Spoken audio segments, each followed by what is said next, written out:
Hello, everybody, and welcome to the $100 One Pac-Man Challenge, hosted by Bloody Ox Esports. Today we have a wild tournament coming up for you with a specific set of bans lists too. So you're not going to see the general wild not standard, wild decks that are on the tier list, but some new creations that certain players are going to bring. So looking forward to discuss that ban list with you. And joined with me is Tangled Earbuds, my co-caster. My name is BLF. And Hello. Once again, we would like to welcome you to the stream. You can find Bloody Ox Esports on Twitter and on YouTube and on Twitch by searching Bloody Ox Esports, obviously. And let's move on to the ban list. So, lots of key cards banned out today. Well, you and I were talking about this last night, and some make a lot of sense, and some seem a little bit more interesting. Like, we don't have Draconid Operative banned, but we do have Shadow Visions banned. Yeah, I guess people really didn't want to see any Lyra shenanigans today, so. I'm crushed. On the other hand, we have some typical, like, staples of most decks. Like, we have Mysterious Challenger banned, we have Savannah Highmane banned, we have Ice Block and Flamecaller and Primordial Glyph banned. Personally, I'm pretty happy that Ice Block is banned. I think Blizzard needs to move that to Hall of Fame, like next patch, please. Indeed. We also taking a look at the Paladin bans too.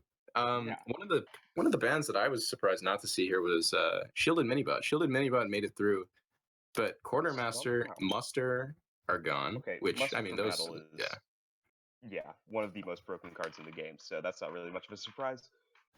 Unfortunately, for all the Dream memes, we have Ultrasaur banned.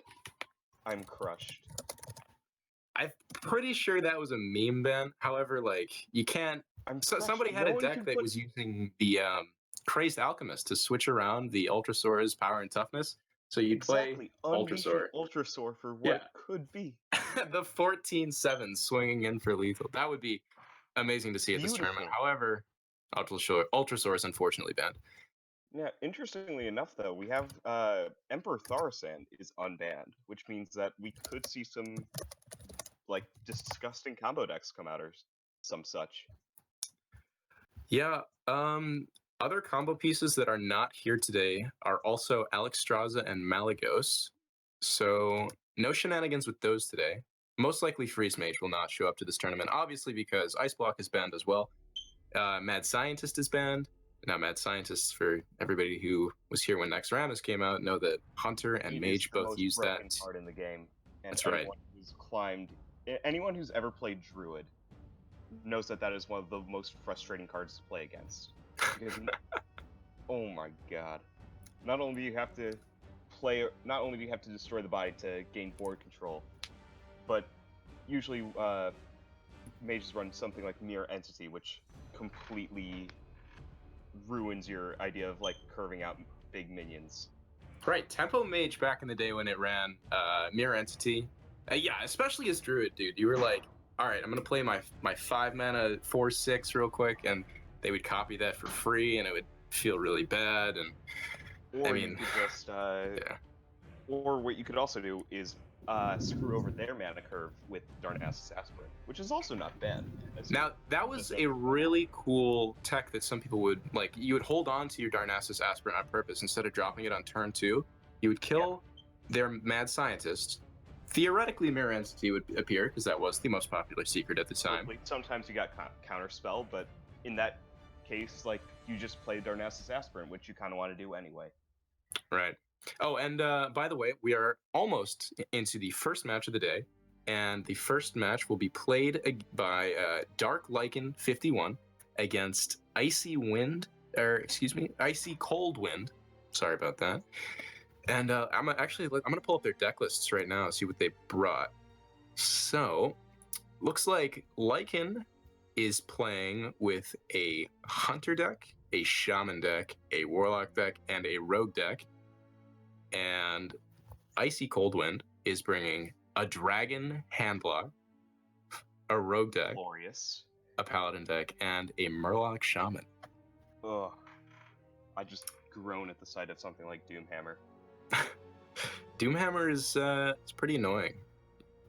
Pretty annoying. It's the only thing I can say about that card. Just like it's so much value, dude, and especially before Rockbiter weapon was nerfed. 1 mana, basically get 6 extra damage. Yeah, it's pretty strong. Although, pretty strong. Looking at whatchamafaces, Icy Cold Winds deck, they've actually brought a Hobgoblin Paladin, not just a regular mid-range or token Paladin, but one that seems to like rely on Hobgoblin, running things like a Noyatron, Firefly, Argent Squire, Haunted Creeper, even Lance Carrier. I'm pretty excited to see that in play.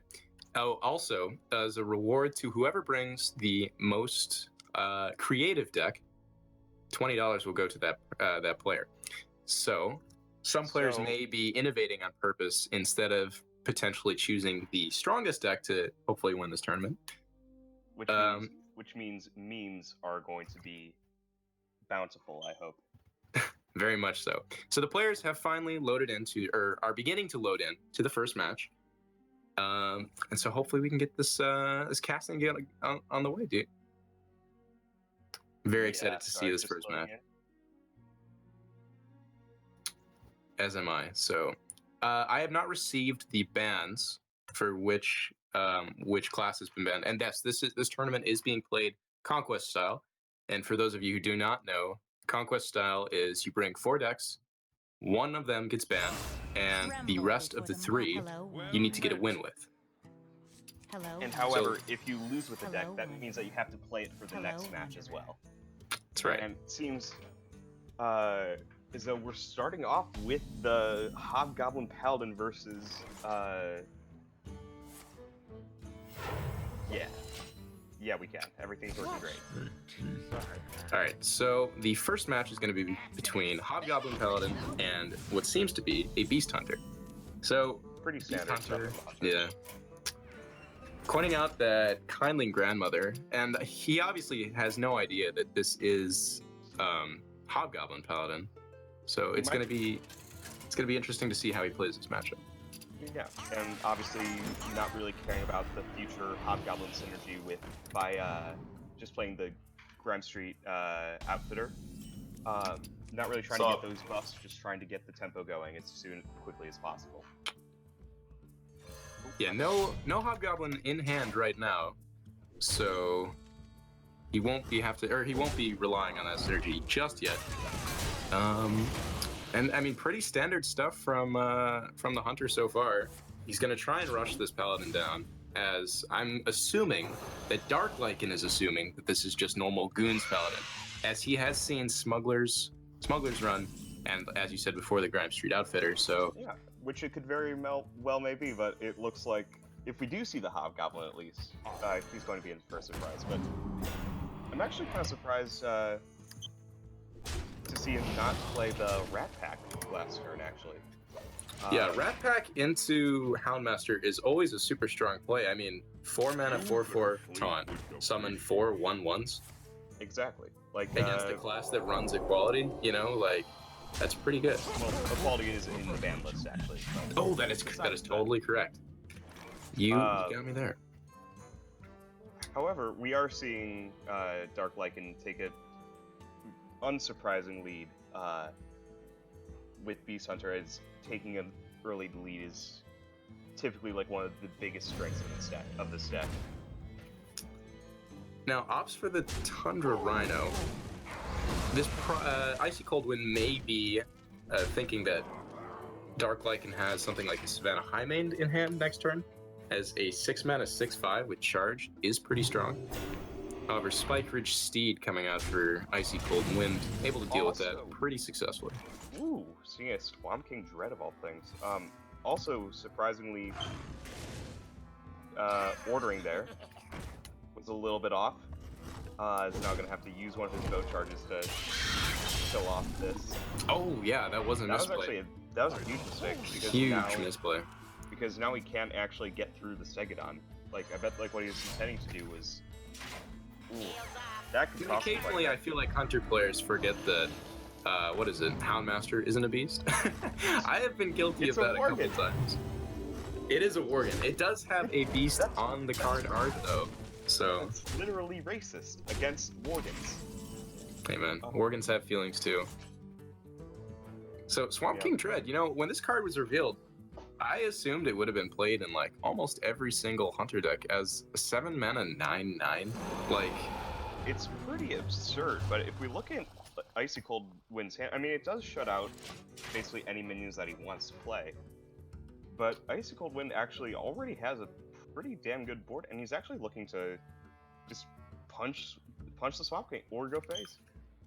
yeah, I personally think that- with the Stegodon out, he could clear the Rat Pack, go face. Yeah, And I mean, he doesn't even have to clear the Rat Pack because it's not really much of a threat. I mean, Right. he could Dark Lycan could buff it with Direwolf Alpha and get another rat out of it. But... And it turns out that misplay of not playing the Rat Pack before Kill Command is really costing Dark Lycan dearly. yeah. Oh, the trigger goes on after Swamp King Dread attacks. I was not aware of that. Today I learned. Right. So Dread still a 9/8, pretty threatening. He will be Yeah. able to clear a couple minions with this. Yeah, that's gonna be a big knife juggler right there. 4 He's knives also or 5 knives coming deciding in. to not attack first. Yeah, and he might waste some damage as it goes into the Stegodon. Yeah, I think that was a little bit of a misplay as well. He might have wanted to play the Direwolf Alpha first and then swing with the Rat Pack, getting the rat triggers, getting 3 rats instead of just 2 for 3 Well, extra knives. He's actually only going to get 1 because he doesn't have enough room on the board. He's only going to get 1 knife juggle out of this and 1 rat. I mean, Yeah. he does get a good juggle out of it, but Oh, there's the Hobgoblin. And actually, things have turned around quite drastically now for Dark Lycan. He yeah. is and now if he in plays- solid control of the board, and Icy Cold Wind does not have lethal. And Icy Cold Wind can't actually play Hobgoblin because it'll just get locked out by Swamp King. Wow, that was a flop, dude, or not a flop. Excuse me, a swap of tempo right there. Yeah, and I mean, like, the only way that Icy Cold can actually get minions onto the board is with his hero power, which is really not what you want to be doing. Yeah, and with that Direwolf Alpha, Dark Lycan does have, what's that, 4, 6, 7, 16. Yeah, he has lethal next turn if Icy Cold Wind doesn't clear the Knife Juggler.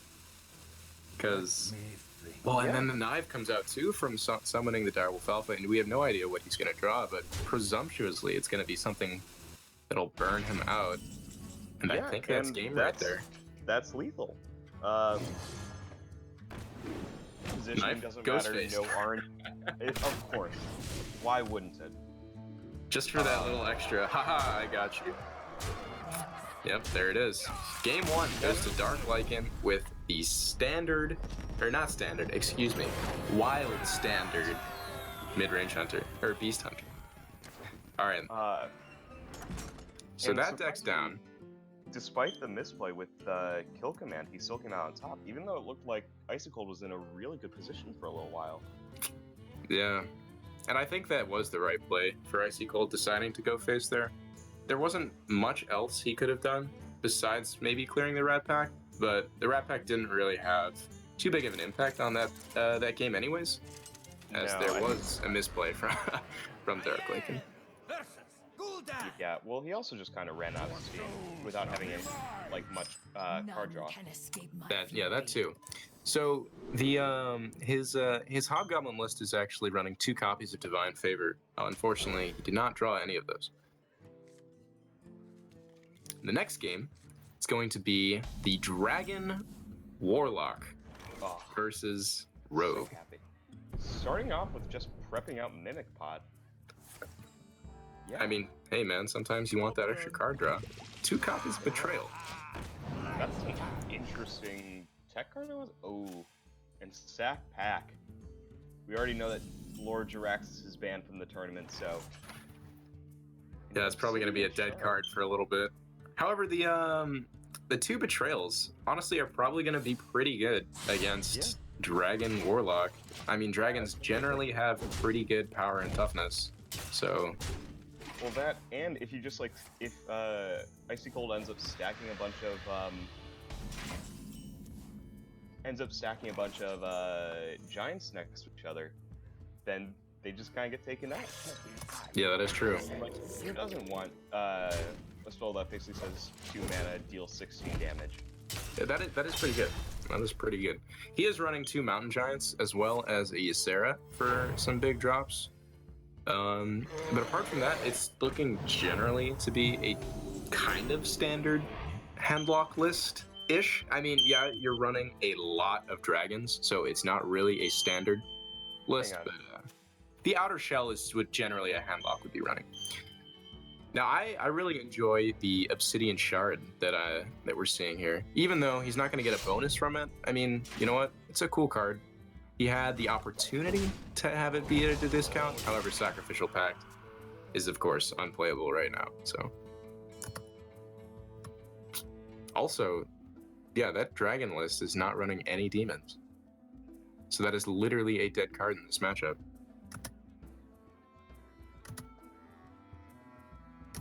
Sorry about that. Little housework going on that involving fire alarms. That was. I was wondering what that was. Yeah. If it comes on again, I'll just mute myself briefly. You know, this is a decent betrayal here. Although he might want to save it for something bigger. I mean, he's got 2 in his hand, though. Oh, plays the Mimic Pod version first. Well, that was a misplay. Whenever you draw a card with Mimic Pod, you generally want to play the one that wasn't copied first so that your opponent doesn't know what you have extra in your hand. If they're using a hand tracking sort of thing, they might be able to pay attention and figure out which one they were using. However, generally, you do want to play the non-copy. Hand tracking, then they can generally figure out what's in your hand at any moment. Well, not every card, but they can generally tell if it was a Mimic Pod card. Right. It seems like Dark Lycan is actually like running out of steam. It seems. Opts to Shadow Step the Swashbuckler. Gets Doesn't the attack Fell first. Cannon. Also, he doesn't attack first, just a minor mistake, but loses 1 damage. So if he plays oh wow, he's not gonna play Fell Cannon Corrupt. and decides instead to corrupt the 5/4. Well, Fell Cannon does have the chance of hitting your own minions, so he obviously didn't want to take that risk. However, I love Fell Cannon. I made a Warlock mech deck back in the days when Goblins vs. Gnomes came out. I called it Keklock because it was pretty memey and it ran a bunch of really interesting mech cards, and obviously it ran Fell Cannon. So Fell Cannon has a special place in my heart. Now, unfortunately, the corruption is kind of going to become useless.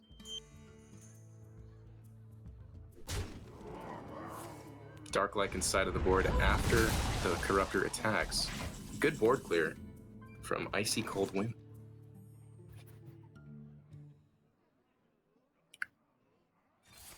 Using the Mimic Pod. Ooh, a double hallucination. So that does give Dark Lycan a little bit of card advantage. And Warlock cards generally are not incredible for Rogues to steal, especially since, like, they are sometimes overcosted for the abilities they have. For example, Dark Bomb is a 2-mana deal 3, which is the only vanilla 2-mana deal 3 in the game, while other classes like Hunter have Quickshot and Mages have Frostbolt. However, Dark Lycan is in a decent spot against Icy Cold Wind, as his health bar is his health total is relatively low. However, now we are going to see a giant resolve. Just need to relocate very quickly. We are going to see a giant resolve from Icy Cold Wind. No tap, as I think he is fearing for his life total now. Hello? Hello.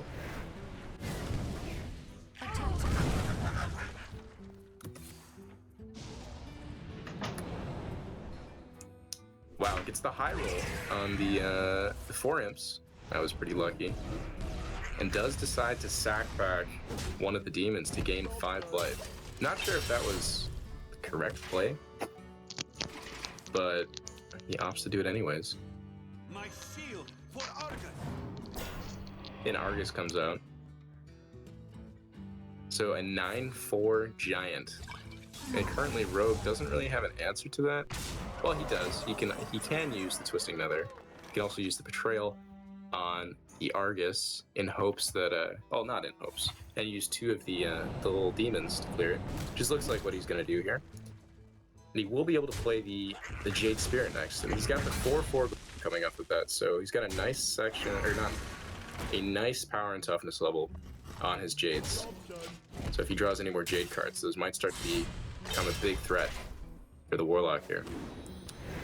Now Warlock does have 2 Siphon Souls, so he is ready to deal with some big drops. However, since Jade Spirit does create like the second copy of a minion, and you can only play 1 Siphon Soul per turn, as he does use the previous Siphon Soul on the first Fel Cannon. Oh, and I'm back. Sorry, I think I got weirdly Welcome back. My bad.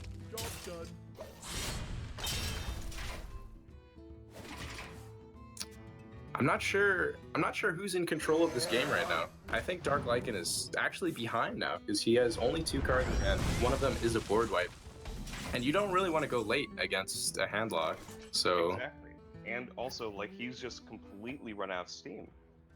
I don't know if he's running sprint in his deck list, but we can check. The next Jade that he's gonna summon is going to be a 5/5. So he has a decent threat with that. But still, however, at the same time, he's just kind of top decking. Yeah, it's a rough place to be in as the Rogue. Like, big threats. This Rogue is not running sprint. There is almost no card draw. Well, actually, that oh yes, he did draw the hallucination. So Dark Peddler, we'll see what that gets. Are we gonna see some South Sea deckhand shenanigans? Oh, wow. Goes for the Sinister Strike. Just trying to smork. Realizes that like he doesn't have a lot of time left. If he decided to take the deckhand, he would have gotten 4 damage in because he could have Shadow Stepped it. However, I think he does want to Shadow Step the Dark Peddler. See what he'll roll again off of that. Maybe something a little better. Oh, grabs the Swashbuckler. Okay. Love me some Dreadsteed. No Doomguard today. Now Dreadsteed's pretty good if he does manage to resolve that before another, as he getting those value 1/1s out there. Oh man, that's not what you want to see from Swashbuckler.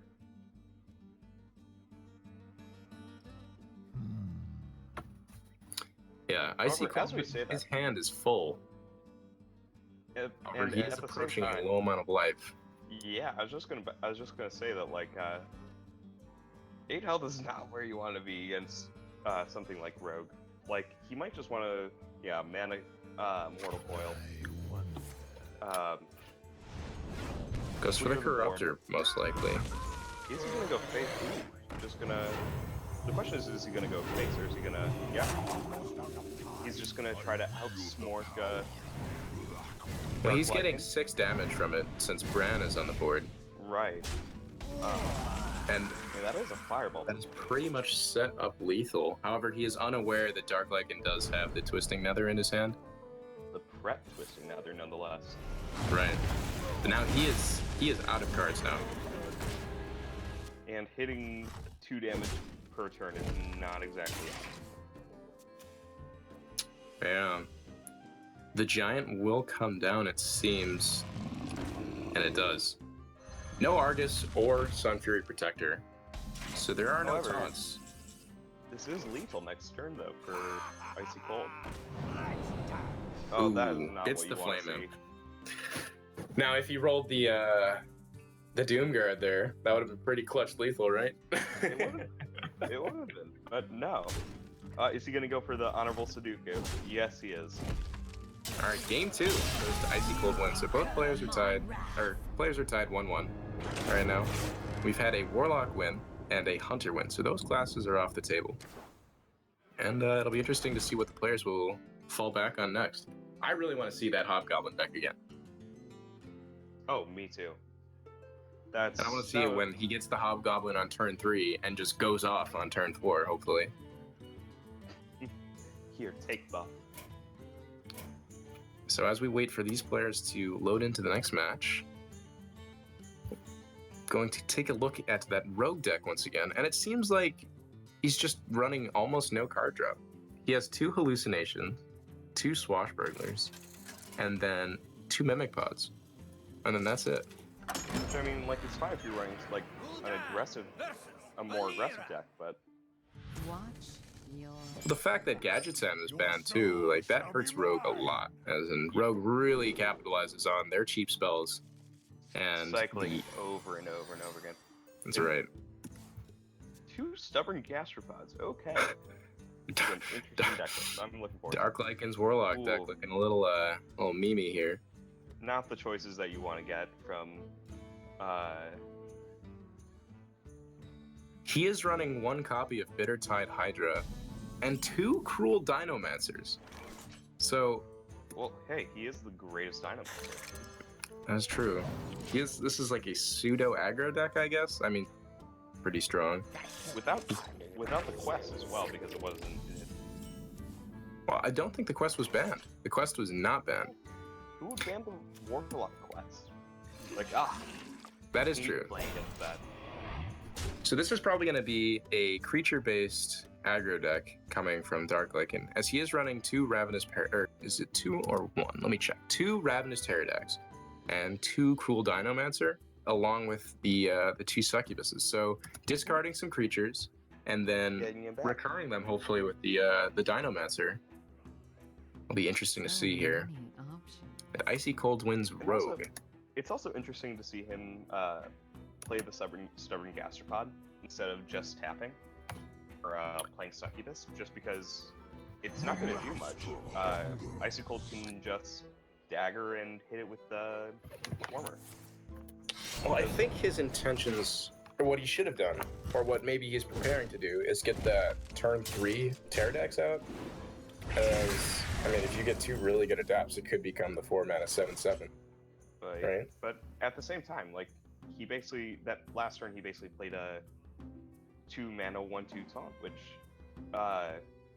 could have gotten a lot more value, could have had a lot more value later in the game.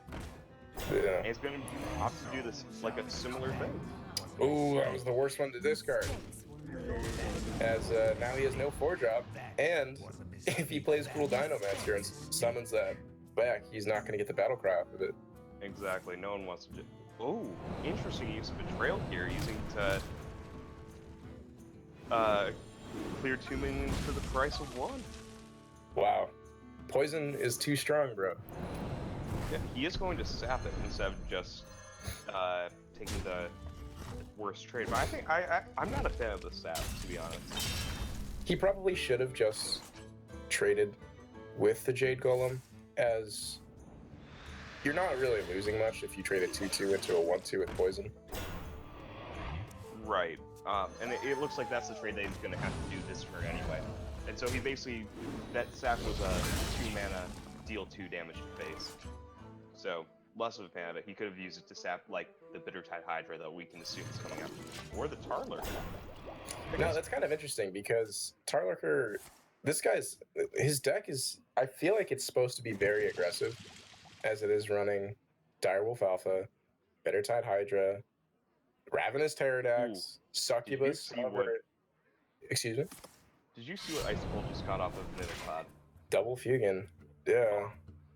If he kills Stalag, he's going to get each of those Fugans is going to get Thaddeus. I doubt that the game is going to go on for that long though. But a man can dream. Hey, I wanted to have oh crap, what's the guy's name? Thaddeus. I was gonna say something else, but no, Thaddeus. When Nax first came out, I was obsessed with getting Thaddeus on the board. I thought that was gonna be like the best deck in like 4-man. I mean, the 5-mana force. Thought that was pretty good. And Thaddeus is an 11/11. That's just too much stats to pass up, honestly. Exactly. Bittertide Hydra taking 3 off of that, but that's not going to be too big of a deal. A little bit of a non-bow with the Dread Infernal there. However, he's gonna opt not to play it. Just And just gonna smork play instead. on curve, and then hit for 9, easy. And I mean, like, this Warlock deck is actually just kind of the big brother, like, Token Druid. A little bit, I guess. Although Token Druid won't run a 6 mana 6/6 that deals 1 to everything, as that kind of kills tokens. And Yeah. that's lethal in 2 different ways. A lot of different ways. Or you just pop that into the cap. Game 2 will go to Dark Lycan, winning with his very, very interesting Warlock deck. Or sorry, excuse me, Game 3. So Dark Lycan is up 2-1, heading into the 4th game now, and he could potentially move on to the next round. Yeah, should be fun. Taking a look Interesting at- to see what don't Icy know which Cold deck Wind will lists this game. bring to this next game. A little unsure, as he didn't find success with his Paladin deck, and I also don't have the bands. So the other 2 decks that are available is the Rogue deck that he was just playing, or the Murloc. Or I guess actually we have seen them all now, right? Yeah, we've seen his Dragon Right. Warlock, we've seen the Rogue deck, and we have seen the Paladin deck. So he is going to either bring his Rogue deck back or his Paladin deck. And the deck that Dark Lycan lost with was not his Hunter, not his Rogue. Warlock. It was the Rogue deck. Might get to see a Rogue v Rogue here. None can escape my fury. And it is in going to be the Venom Weapon. Rogue versus the Paladin. I think Paladin's favored here. You should be, but if Rogue is able to control the board against like smaller minions before Hobgoblin comes out, then it should stand a chance. That is true. He's going to get the turn 1 Swashbuckler. Get some good... Oh, that's pretty good. Oh yeah, especially if like you want to be like making those early trades. The average turn 2 play from Paladin right there, summoning the 1/1. Only 2 minions in hand, though, as he is Yeah. stuck with the 2 true silver champions. Now that kind of bogs down your hand. No clear That turn was a 3 mistake. play. Oh.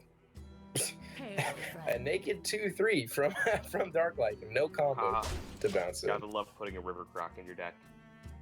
Hey man, River Croc is broken, dude. 2/3 beast. Next thing you'll be telling me is that they'll power creep Silverback Patriarch. Heresy. They already have. Heresy. I refuse to believe.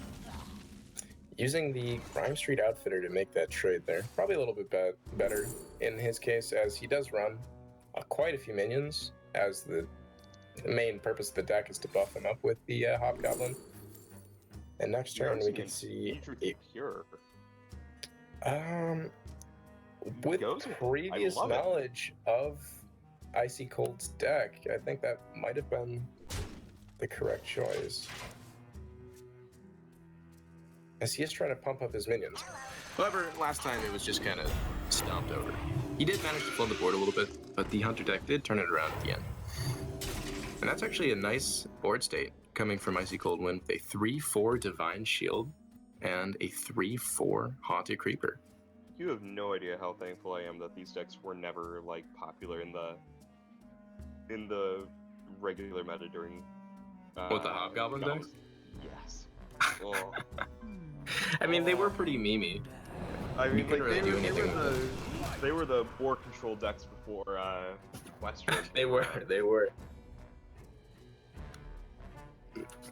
And how is he going to trade here?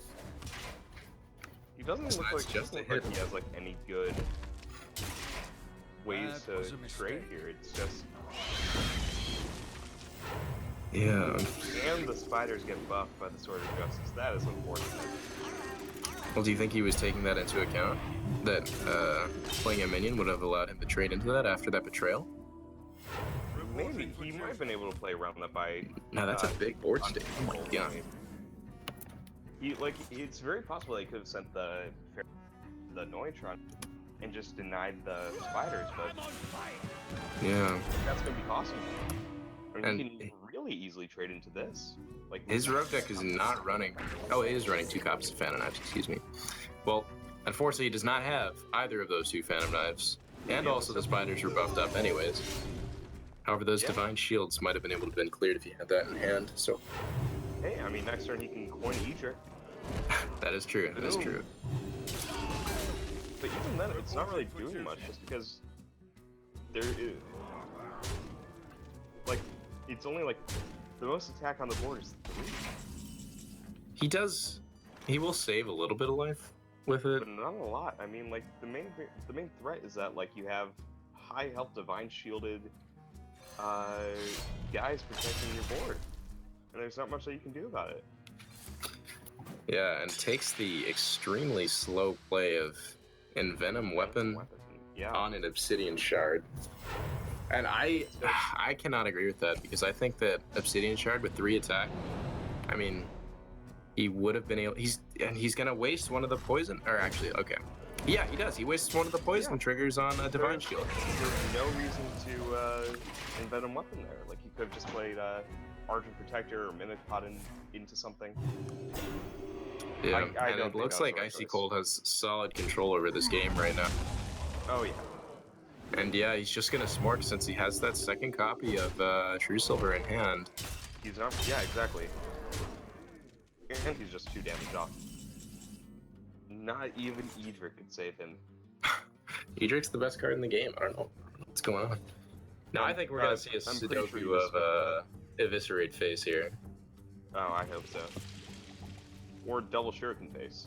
He could double Shuriken too, that is correct. In fact, no, he only needs 1 Shuriken. Ah, Looks like he'll attempt to clear, but to no avail. And it looks like game 4 is going to Icy Cold win, so we're game going to 5, the deciding match between both rogue decks. And just looking at Icy Cold Wind's rogue list, Mhm. that thing has value like out the rear end, as he is Right. running Kel'Thuzad, lots of Death Rattles, Shadowcaster, and obviously he has the chance of getting the Thaddeus, which I am so hoping that we see today. Watch. Right. And obviously, None can escape my unfortunately, fury. there's no N'Zoth to help out with it. And also, interestingly to note, N'Zoth was Is that- banned, that is correct. is that The Obsidian pleasure Shard is mine. always going to be 4 mana this game.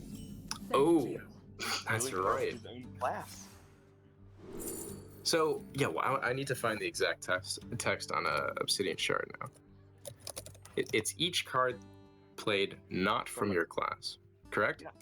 Exactly. And if he's going to be stealing stuff from Rogue, that does not decrease the cost. And he's going with the He could Biteweed, Shadow Step Biteweed for a 3/3 Biteweed. oh man, 2 mana 3/3. Wow, that is a coin shuriken. Icy Cold win game or turn 1. Yeah, that is somewhat of an odd play. Wow, Dark Lycan opting not to just equip the dagger. Yeah, I don't. I can't really agree with that. I mean, like the only thing that he was giving up was 1 health. And 1 health in a that did not matter too much in this matchup specific. Well, actually, I guess he hadn't seen most of Icy Cold Wind's deck, so he doesn't know if there's a combo finisher or not. But yeah, 1 health is not something to be worried about on turn He does get 2. He does get an Eviscerate, which is a great draw from the Swashbuckler. He can play Biteweed now. Exactly. Oh, a second Edward Van Abyss. Leaf. Oh no, he's not playing the Biteweed. No. Wow, I'm surprised. I'm actually very surprised he didn't go for the Biteweed there. He did manage to 2 discover mana 2 4/4. Eviscerates though. That's That is gonna be very nice. What's it called? That's a Millhouse Mana Storm with side. So That much is a Millhouse value. Minister. That's correct. And he did get 2 really nice discovers off of it. And there's the Obsidian. We're gonna have to discount on it. You actually got Eviscerate off of both of them. That's right. Also, just I think at going that ahead point, to well, now that you have 2 eviscerates, the game's telling you to smart. Like, you just have to go face, right? exactly.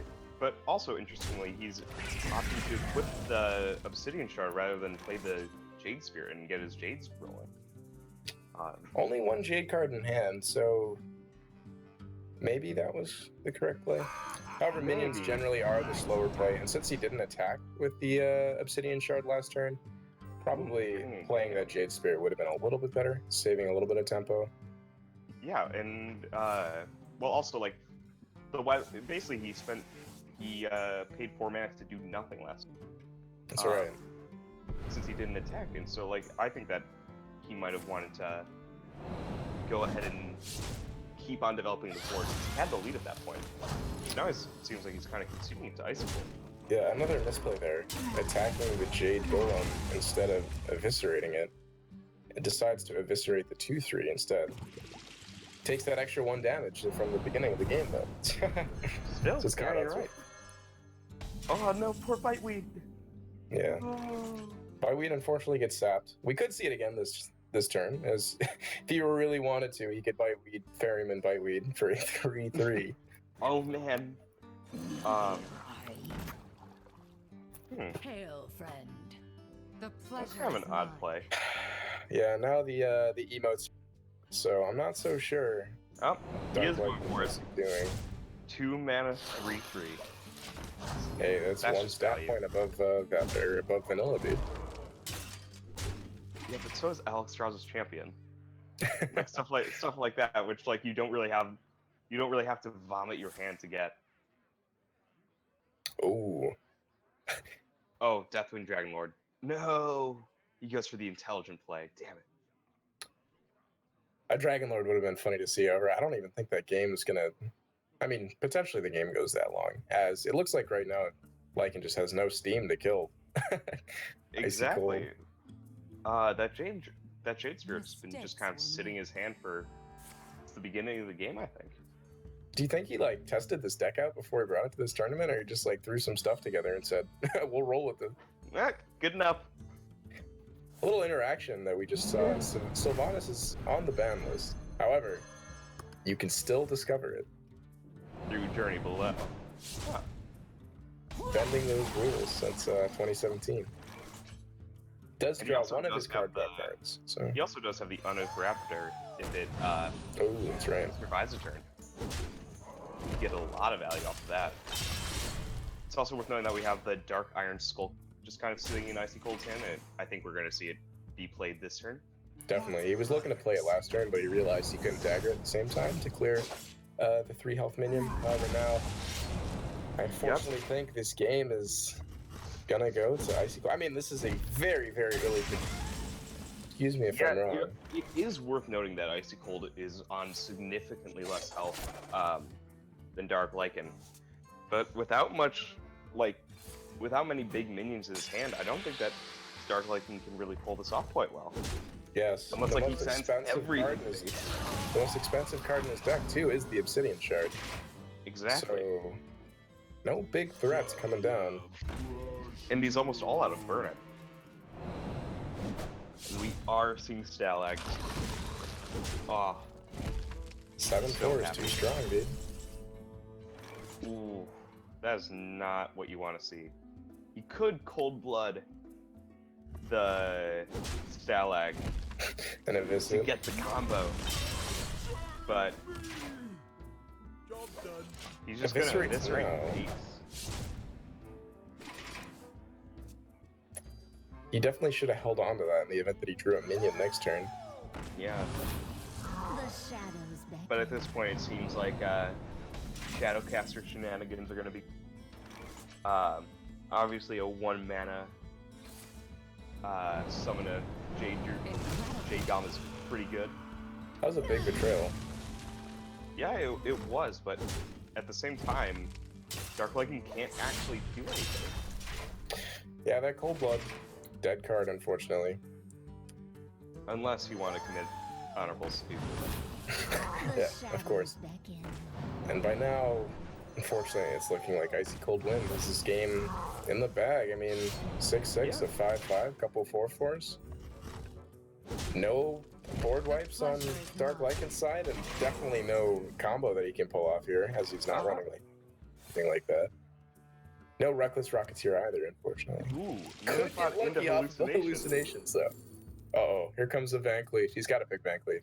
Yeah. Oh no. No Van Cleef! Oh, wait. Okay, if he had held on to that Eviscerate, He could have had. Ooh. Well, it would have been close, actually. Well, let's see. I mean, no, because he wouldn't. He just wouldn't have enough mana. well, no. If he had saved it for the turn that he had used the Betrayal, he Ooh, could have. you're right. He could have won this game, potentially. But he does look like he's gonna go for the honorable. No, kill I here, don't. so- No, even then, because he only would have had 2 more damage. Oh yes, no, you're right. You're right. Not 4 more damage. Well played by Icy Cold Wind, bringing some extra spicy decks, and taking games 3-2 over Dark Lycan. So Dark Lycan has been knocked out, and Icy Cold Wind will move on to the next round. It looks like we're going to be taking a break now, so thank you for tuning into the stream. Stay tuned, and catch us when we start again very soon. Thanks.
welcome back to the One Pac-Man tournament hosted by Bloody Ox Esports. My name is Shirshi. I'll be one of your casters for today, and today we have a lovely guest caster with us, the beautiful Control. What's good? How you guys doing tonight? It's been a nice day, looking at some Hearthstone. That was a wonderful first match. I'm really excited for this one. We got Arrowbans and Danny Donuts. Poetry in motion. It's gonna be great. Hopefully this one is a little bit better. From what I remember, Danny Donuts and Arrowbounce are pretty skilled players. Danny Donuts is currently ranked 3, and Arrowbounce is ranked 10, but I don't think he's been playing that much this season. Okay, so we give the edge to Danny because he's a higher rank, right? Yeah, totally. Okay. Heavy edge to Danny because he's 7 ranks higher than Arrowbounce, okay? Mm-hmm. Bardic Inspiration, Danny Donuts. Looks like they're hanging out in the main menu now. About to go into their match. Let's check out their probably wasn't bad. deck lists. Got an interesting Control Warrior. I believe this is Arrowbounce's, and then a Secret Mage. A Secret Mage, a Zoolock, and a mid-range Shaman.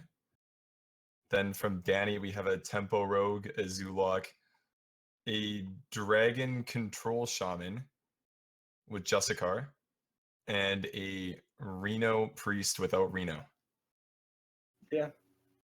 Wait, what?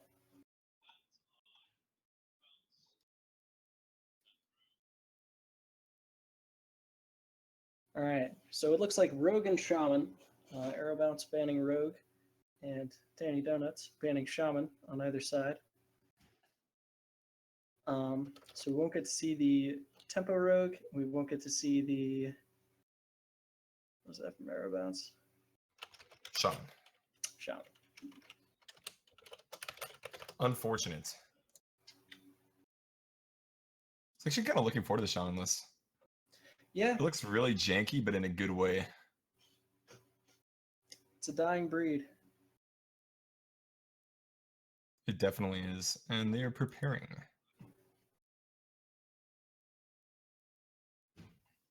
We're doing some squats, undoubtedly. These are professionals here, folks. Take this game very seriously. Want to get those APMs up? Climbing their fancy gamer chairs. Drinking some fancy gamer beverage. Okay. So, again, do they know what they're playing as? So this is completely open and everyone can see everyone else's deck list? I Yes. do okay. believe that is correct. Okay, they should both hard mold it, I think. Yeah. Maybe Drake's fine to keep. I don't know if the lightning bolt's that bad against like a tempo mage. I wanna This pick up that is Danny at that. one. What does he Wow, have? neither of these Oh, he doesn't guys have are ED in his deck. Wow. Okay, no, I agree with that then. Totem Pass makes sense. Kind of a juicy turn. Coin the Krantor Mage, play the Duplicate. Good to go. Can also slow roll it too. I don't know how I feel about that though. King, okay.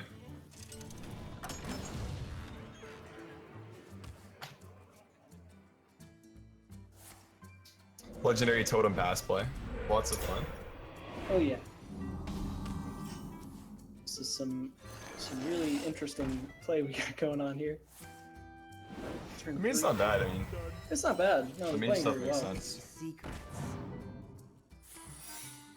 Let's go for the tempo play for next turn. Trying to get a 3-3 and a 4-3 on board.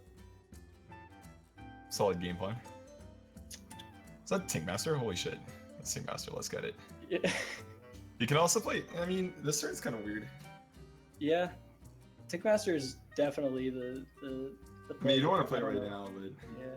I think it's Bolt or Thing. One of the two. Yeah.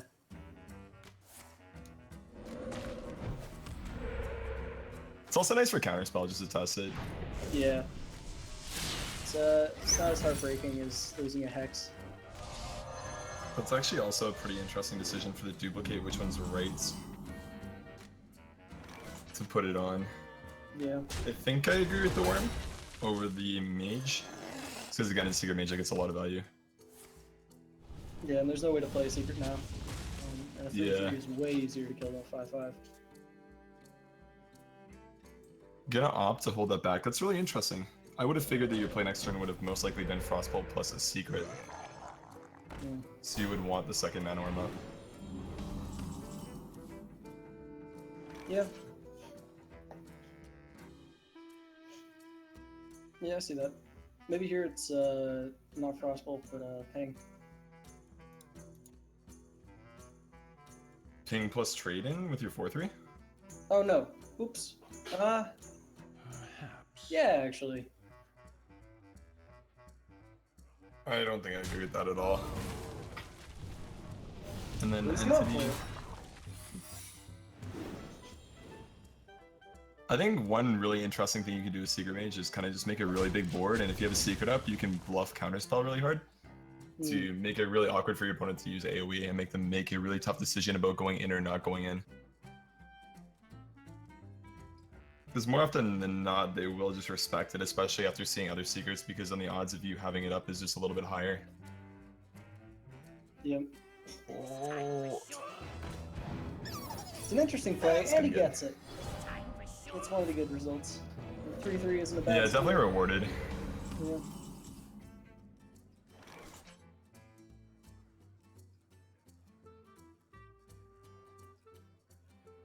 Entity Valley Nanoworm.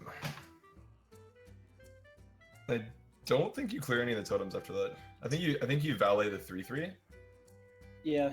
and then you just go in. 3/3 I think is the definite play. You have to play a secret in Valley. Nanoworm.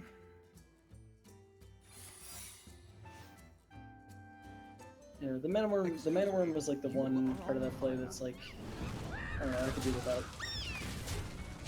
Can you explain why? Like, why would you hold back a Nanoworm there? What's the logic?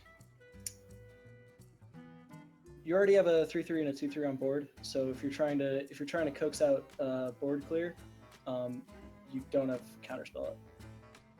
Like if you're I mean, your opponent hasn't tested though, right? Like, he doesn't know. yeah, Like, the assumption for your opponent is that it is still counterspell. I guess maybe. I just look at how you win minimize when you're board. playing an aggressive deck if you're not going to be playing aggressively, is my logic. Because you're going to get outvalued by this deck every single time. You have the artifact. Like, you're just not going to play a 20 round game, 20 turn game with Secret Mage Yeah, and beat a control paladin. I feel like the chip damage from that card actually would have been really relevant here as far as getting there goes. Hmm. A very tough decision on turn 7 there. Very, very tough. Oh boy, Jam I the wasn't boom sure. in There was so face. much suspense. Oh, getting rid of the spell damage totem. It's looking like probably a volcano. Volcano Yeah, or Rogue Hex. Thing, I mean, your portal, what's the math? 6, 10. Oh no, Yeah, 3 volcano would be no, fine. yeah, Portal, Hex volcano, Hex it's not portal. bad. Yeah, What Hex is portal better for for sure. that?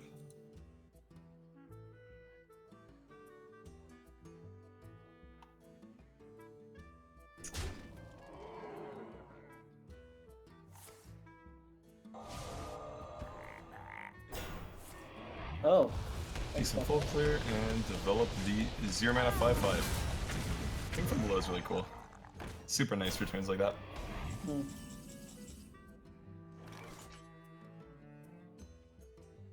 Five damage, slightly below average. Or no, It's all good. slightly above average.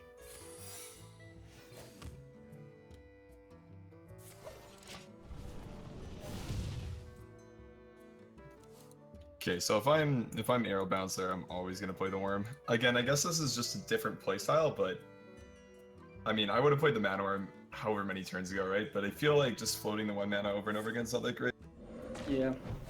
Yeah, I mean, the floating of the 1 mana is definitely important here. I mean, it's kind of irrelevant at this point in the game. It's just developing the minion, having it versus not having it. Yeah. Because, I mean, you're floating 1 mana for a card that's essentially going to die next turn. I mean, it's not essentially gonna die next turn.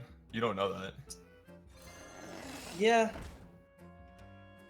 Okay, let me rephrase that. That you hope is gonna die next turn, I guess. It's what's it called? Lightning Bolt Fodder. Lightning Bolt fodder, but I mean, he's not always gonna have that, right? Yeah. I don't know. I just kind of disagree with holding it for so long and just assuming that it's not gonna be good. Oh yeah, me too. I'm just trying to get his reasoning behind it.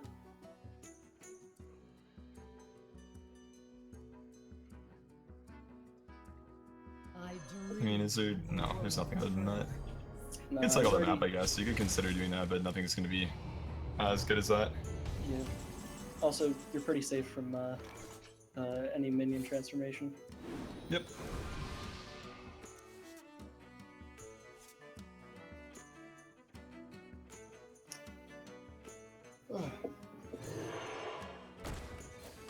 I actually like this a lot, not clearing his hair and just going face, because you don't win that way. Yeah. Push some damage. Oh yeah, yeah. Hope your opponent doesn't get awakens, and you are good to go. Alas, he does. Yeah, alas he does. Maelstrom to test for the counterspell, Ysera awakens, that should just seal the game. Yeah. Heal 20, full health. Let's see. Actually, not full health, but close to full health.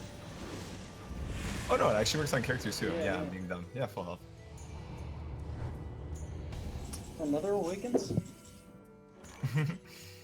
Yeah, I think this is definitely just bottom right. There's not much more to talk about here. It's just...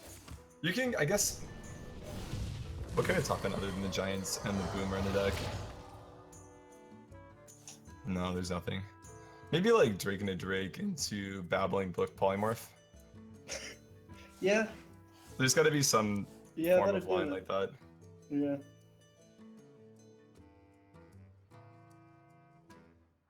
Also, Ops not play another Manworm. Oh man. It's an explosive card. Snowballs infinitely. Yeah. The taunt item here is kind of the last nail in the coffin for Danny. That's all good. We can Flame Lance it, no big deal. Oh, Babbling Book Polymorph, easy. Not quite. Last time I saw that happen, it was on a Malagos, not a Ysera, but close enough. There are Flame Lance is essentially- fine. Still no Mana Worm!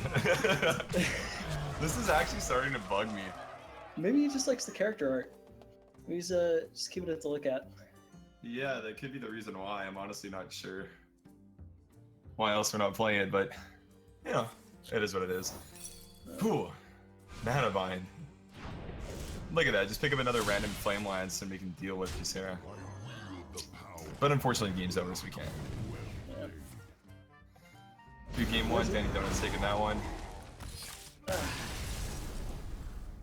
A near perfect game for Danny towards the end. The start was a little shaky. Yeah, I mean, as it should be when you're playing Droll Shaman deck against Secret Mage. The early games should be extremely rough. Got over the hump. I don't think Aerobounce would have got there, even if he did play the Manworm and all that kind of stuff, but I think there's definitely something he could have done to set himself up to be in a better position to win. Stuff like bluffing the counterspell, just going in with a wide board, hoping Danny could have potentially respected it. Mm. Could have set him up to be in a better position to get the W there. And that's what it's all about. Securing these Exactly. W's. Just in case you don't know how games work. Okay, so we've got the interesting control warrior build. Excuse me, it's not interesting, it's fine. There's nothing wrong with it. And we have the Reno Priest with double shadow form and no Reno. Yeah. Oh yeah. That is a thing. This is going to be a really long matchup. It's going to be pretty interesting as well. There's not that much late game in Danny's warrior deck. He has Deathwing Ysera, double Primo Drake, Grom, and a Boom. Which just For might not be Aerobounces. enough. Especially with good. cards like Entomb not being banned from the priest list. It's going to be pretty rough, I think. Ooh, cool Yeah. Light Oracles too. That's really cool, actually. Cleric on one. Not a bad play, just because Fiery War Axe is in a card. Banned, so you don't have to respect that. Yeah. Yeah, this is interesting Interesting counterplay per the rules of the tournament. Yeah, it's kind of cool. I mean, you can definitely make different plays without respecting cards in mind, right? Mm. As per usual, when you're playing any class with the 3 health minion on turn 1 or 2, you're going to want to respect Firewax, but in terms of this tournament, you can just say that card's irrelevant and not a thing at all. A mistake. Misses the 1 damage. Oh no. See if that matters at all. Just keep that in mind. Mind if I roll knee? So I wonder how relevant fatigue is going to be this game. Because if the Warrior's going to win, I think that's exactly the way that it's going to have to happen. Yeah. It's interesting to note how the fatigue win con is sort of faded into the abyss. I mean, I think it's still really relevant. It's I play relevant. a lot of but, games that go to fatigue when I'm playing Warrior. In most Yeah. cases, it won't matter, but when you're playing specifically Control Warrior with Justicar, and that's part of your game plan, it happens fairly consistently against Reno, especially in a matchup like this, right? Like Reno against the Control Warrior deck. This is one of the few that you can kind of say will go to fatigue maybe like 3 out of 10 games. Hmm. Which obviously isn't as consistent as it was before, but still happens fairly often in this format. Yeah. What is in What to one's do? way? Tough decision on the cycle, no cycle. Ops just Yeah. pass. I don't mind it. Could actually trade your Hoarder in and Hero Power the 2/6. But I think Danny Mhm. kind of has come to a conclusion that he doesn't want to cycle too much. It's a smart idea. I dig the DB. Dustbite is a good card. Yep. Mops up the 2-1 afterwards too. So I think one of the big deciding factors in this game is going to be if Arrow Bounce picks up Justicar in the next few turns or not. Because even though you can look at the hand and say there's a lot of pressure in it, I really just don't think it's enough against Danny's heavy removal priest list. Hmm. He's going to need to be able to build armor and kind of stay ahead as far as the cards go. Which he is right now, 3 cards ahead. I mean, he's set himself up to be in a decent spot. Yeah. Pacing the removal threats, or pacing the removal cards well is going to be one of the biggest issues, I think, though.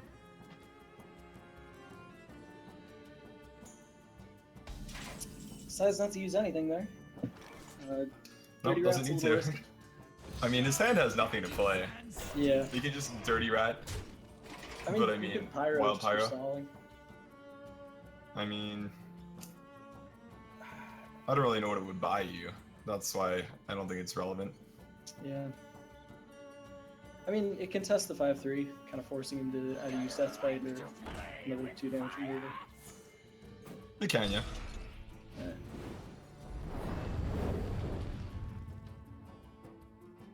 Well, that's a pretty good play. Yeah, not bad. Clears the board.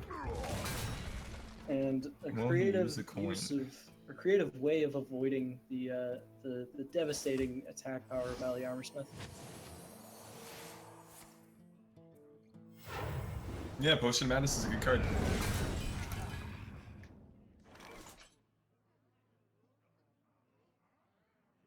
Oh boy. Oh boy. I wonder what the play is gonna be. Oh! It actually might not be as straightforward as Dr. Boom. Eh. I guess I could see Armorsmith Ravaging Ghoul. Yeah, in some scenarios. I think the issue is there's just like not much you can do. In general, what you like to do is be able to bait removal, but there's no removal to be. There are no cards that would bait removal with this list. Playing some more mid-rangey threats like 5-drops is generally what you want to do. See if your opponent will entomb stuff like that. But there isn't really anything in the list for Arrow Bounce, so you kind of just have to play the boom and force the removal. Yeah. But as we can see, pretty Ah. simple. The Entomb on the Boom. I think Death is 100% better. Entomb's Yeah. like completely a misplay. It clears the 2 Boom bots because of the Pyro.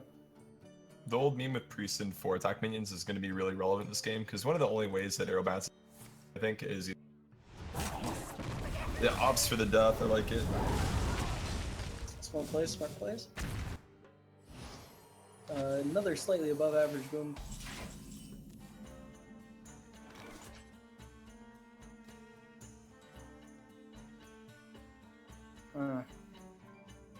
I like Drake here, personally. Just on Yeah, it. me too. shield block's semi-valid, I guess. No, I think it's completely wrong. I think you need to play cards that do things, and like Primo Drake is one of those cards that's a little bit suboptimal to use removal spells on. So I think that that's what you need to do in this matchup in order to actually win. Especially if you have seen the deck list that your opponent's playing. Oh yeah, that's a good point. I don't know.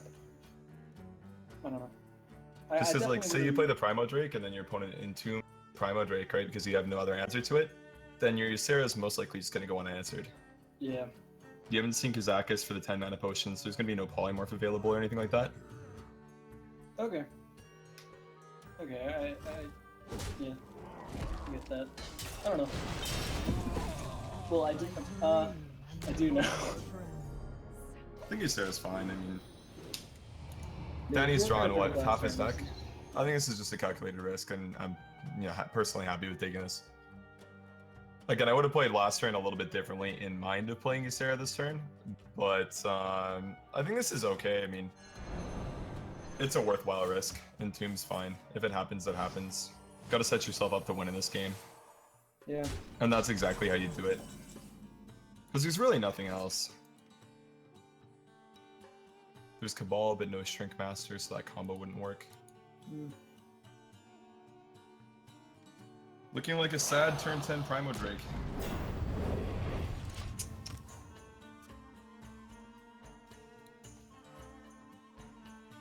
Things are looking up for Please. Danny Donuts here. Oh yeah, he's in a great spot. I mean, Yeah, what threats does Arrow have left? Arrow has a Primo Drake, Grom, and Deathwing. Yeah. You definitely can got- consider Justicar as being a threat as well. So those are a couple cards. Goes for the, oh man, kind of spicy going for the Cold Light maybe. Yeah, that's fine. Kind of spicy. Only overdraws one, so it's actually not that great, but it does something. Maybe you pull a good card from your opponent. It's a really nice pickup there. Great scoop. The Justicar from Aerobounce. Yeah. And it turns out gaining double the armor is pretty good. What a surprise. Yeah, what a surprise is right. Real turn of events we got here. Tank up. Noah scooped up. Do have Kazakus in hand. It's pretty good. Kazakus is a nice card. Again, another very nuanced opinion. Yeah. Uh, How does he deal with that?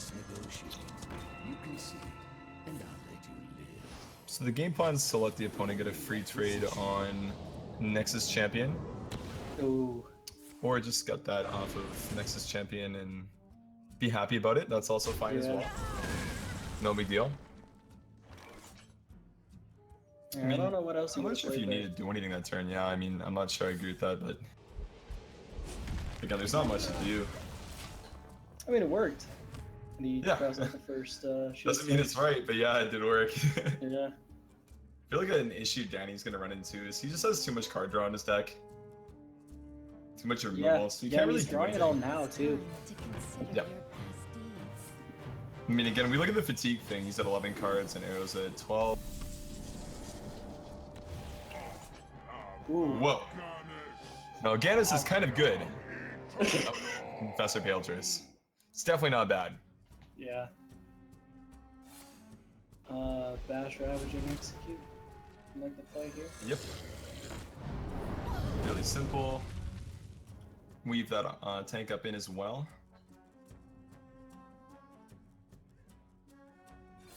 Yeah. If you work in a tank up, you probably should play the Armor Smith before.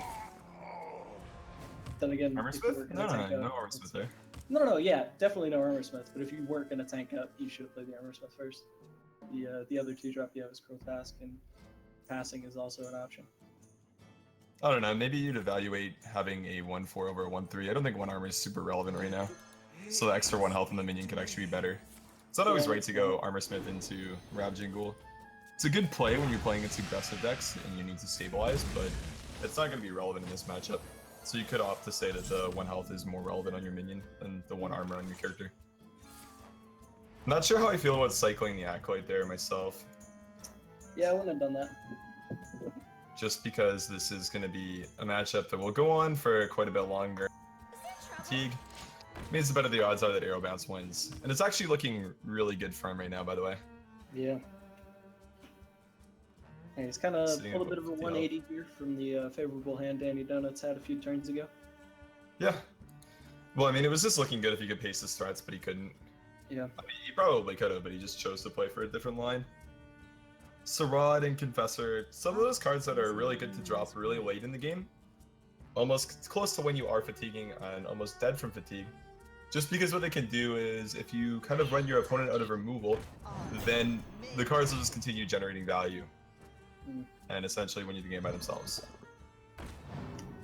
Yeah, that would have been absolutely terrible if you pulled Deathwing there. Yeah. Deathwing would be pretty punishing.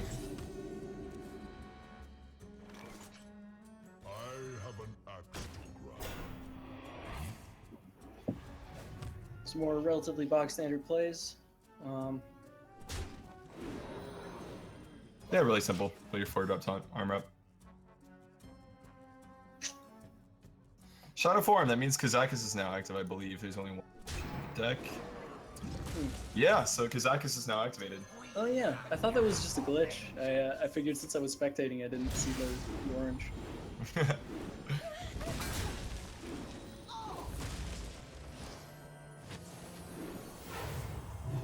So I think Danny's kind of switching it up now and saying he's just going to win the pressure. It's a smart idea. He's losing the fatigue game already. Yeah, I mean, he kind of already set himself up to lose that, so yeah, it does make sense. He doesn't really have another option anymore. Turns out a really good Kazakis potion can sometimes get you there. Spreading in this format's actually really nice as well because Brawl is banned. Which means you won't get punished against control where yeah. you're having really big boards unless you have Revenge activated. So that's one of the things and one of the reasons why he might be doing this, because the Kazakis potion will just be that powerful.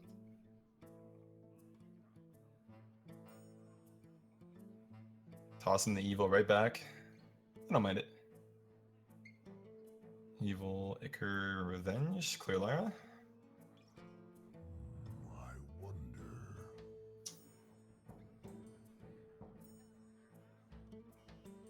Looks like it. There we go. I like it. So the evil is just being passed around back and forth.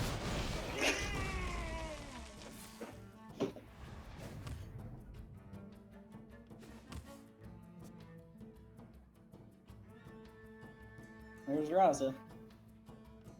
Raza the Chain, that's my... I think he's a boy. I always say that's my girl, but it's not a girl.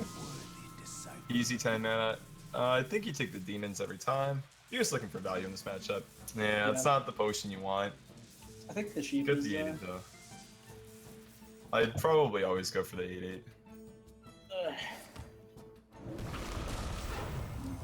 Have we seen the death come down? I don't yes, we believe did. we have. We did? Okay. Yeah, it was on the boom. True, yeah, okay.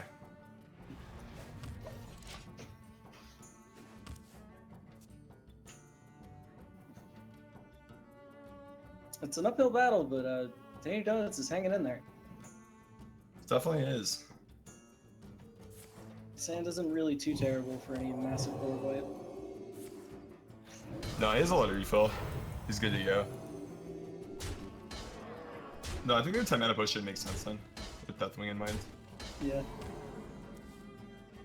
I mean, assuming that he has checked Arrow Bounce's deck lists. Yeah. Assuming. You never know. Yeah, you do never know. I think if he's gonna play Deathwing, he has to do it right now. Like, that was probably the turn. Yeah, I mean, Just because he's basically a sitting duck right now, and none of the cards in his hand are. Shield Sun will do something, obviously, but that's about it. Shield Slam's essentially the only card, and drawing the Cruel Taskmaster is a really good sign that you probably should use Deathwing.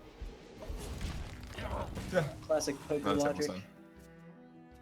Low draws, highs next.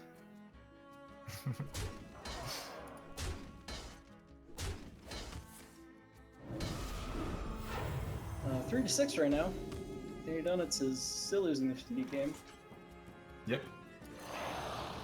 There's the Drake. Decent draw. Yeah. It probably would have been better with a Deathwing on board. Yeah, definitely would have been. Definitely would have been. We have the That's a clear Shadow no big Flame deal. refresh. I mean, I don't really think Arrow Bounce is that worried right now, though. He's in a really good spot, just chilling.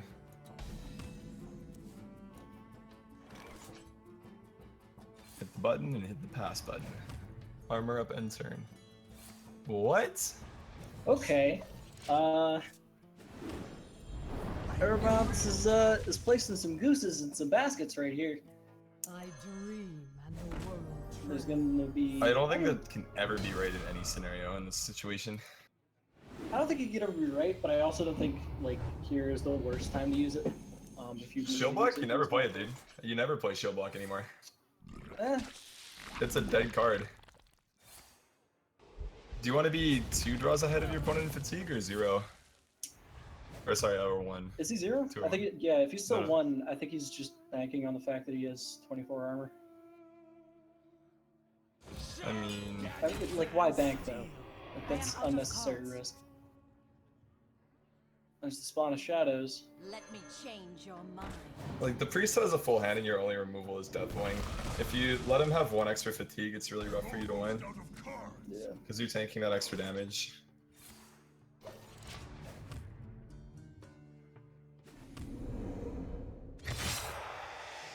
We'll see what the last. I think the last card's Grom, and that might be what he's going for, but I don't really know why he would try to cycle towards that point. Yeah, speeding that up doesn't really gain you much. No, it doesn't do anything at all. Here's Grom, the Taskmaster.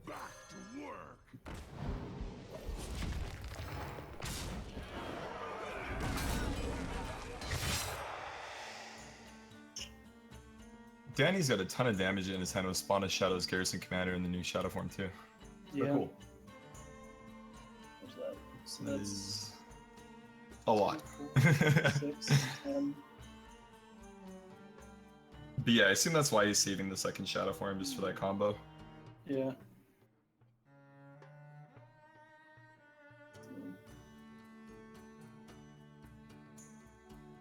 $26 damage. In addition to nothing Pretty else. good. I'm sorry about. I thought the dream was a Sarah Awakens. Good choice not using Excavated Evil there. That first tick on the fatigue is helpful. Yep, definitely was. I think Danny's in a pretty comfortable spot, has a great healing potion, has a Kazakus potion, and the combo. Speed things up a little bit. 4 armor per turn is very relevant though, but it's technically only 2 because of Mind Spike. Yeah. I wonder what Aerobounce could possibly think that Danny Donuts has to remove Deathwing. Well, yeah, the Kazakus potion. The potion, I mean, that's being held right, Yeah. so it's always a potion, I think. I think it's interesting that Arrow Bounce isn't playing the minions here as well. If you're on a clock, you have to do it, I think. Are you afraid of the dark? He's going for the combo now. It's not lethal. No, I think he's just gonna hero power, and then drop the healing potion on his face. Play Yeah. it safe. Yeah, but now his combo's kind of ruined by Deathwing here. No, I mean, think that's he's fine. He like has to go for it here. He has to assume that he has, or he has to assume that the damage that he's going to be taking is a lot. That's what is that? 4 plus 8 for 12 damage a turn, plus the 7 that he's already getting hit with on board. It's 19 damage. Made to fit. Looks like he's gonna go to try and clear the the Garrison Commander. Yeah. It's not bad. Gains a lot of extra armor. And this is a tank up as well. Yeah. That's the rough part about that, I think.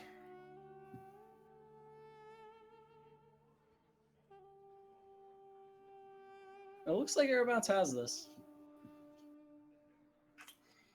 Yeah, math is hard.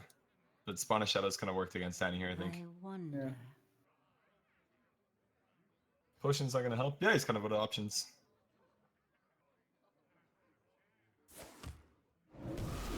The double-edged sword is sharpest towards the wielder. That is an ancient prophecy that I just made up. Cool. Fatigues for 4. So he has to play it. It's always a Mal'Ganis out.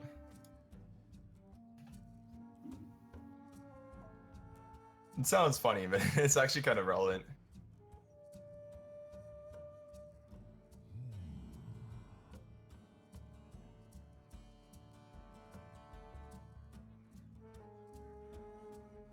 So you put him at 14, you play Deathwing.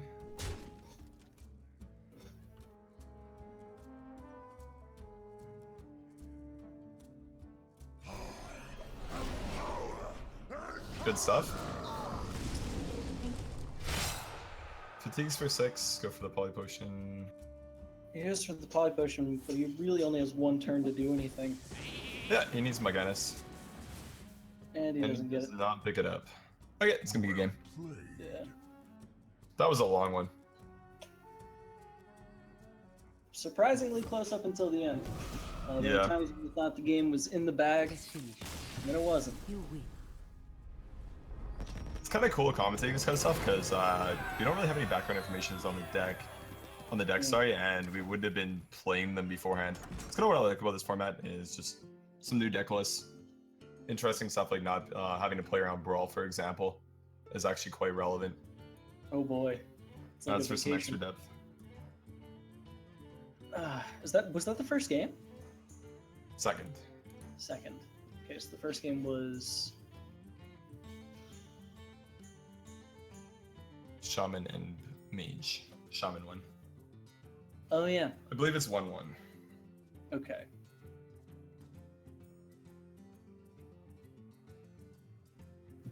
So that means we still have yet to see the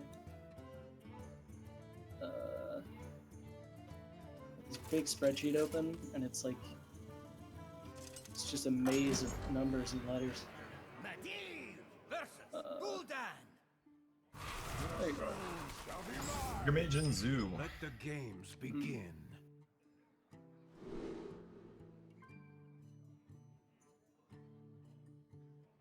Babbling looks kind of nice. Crazy Alchemist is interesting. Double 1 plus Peddler. Oh man. Man-Arm start's always great.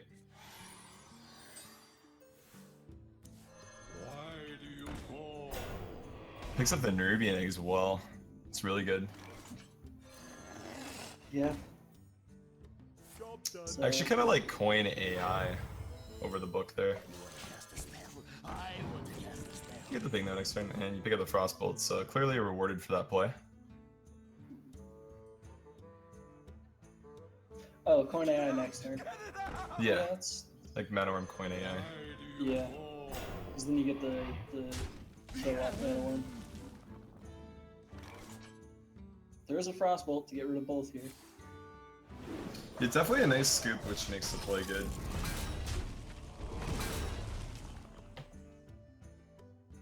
Let's look at the AI next turn, so nothing to really complain about. Yeah. Clockwork Clockwork Knight. Gnome, interesting. Over the flame, I'm not sure if I'd agree with that. I mean, if the 3 runs still on board, that's probably fine. Yeah. Considering you want to play minion that turn. Yeah, Flame does 3 damage, it is almost certainly dead.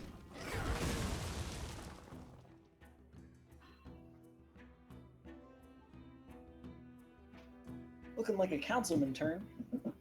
Definitely, yeah.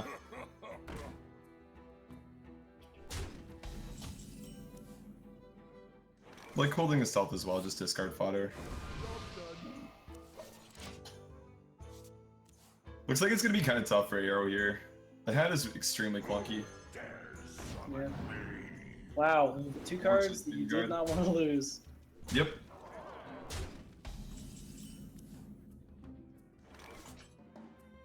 Damn, that sucks.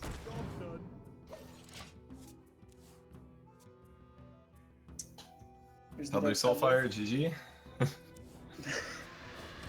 Ooh, Buying or selling. Power overwhelming on a 1/1, still kind of nice. yeah.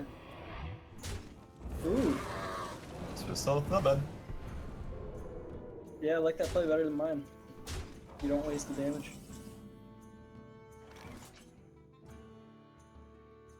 These are the type of games I like to see. Quality aggro ones.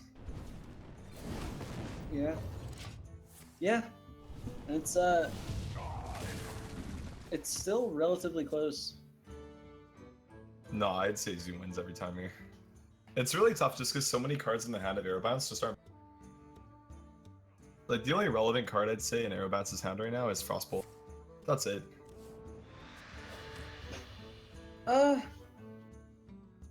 Yeah, I guess so. I mean, nothing else is playable, right? You play Ajidrake, you're wasting your entire turn doing nothing, then you play AI, you're using 3 of your 7 mana to get something. Love my new recipe. Is that legal? Advanced Mathematics tells me that is lethal. A good game. Yep. Okay. Well, Crazy Alchemist is a good card. corrected. It was not close at all. Nah, dude. Not even a little bit. The second those words escaped my mouth, I was like, I regret this statement.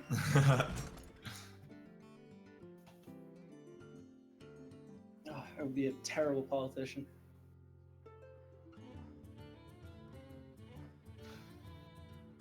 All right, Danny Donuts is up, 2-1.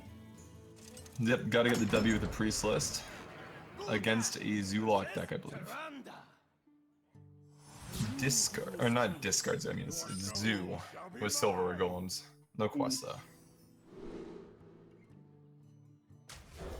Kazakus and Shadowform are kind of good cards to keep together. Yeah. Yeah. He's tossing the whole Just hand keeps the minus evil. Excavator. Think that's wrong against Zoo, to be honest. Yeah.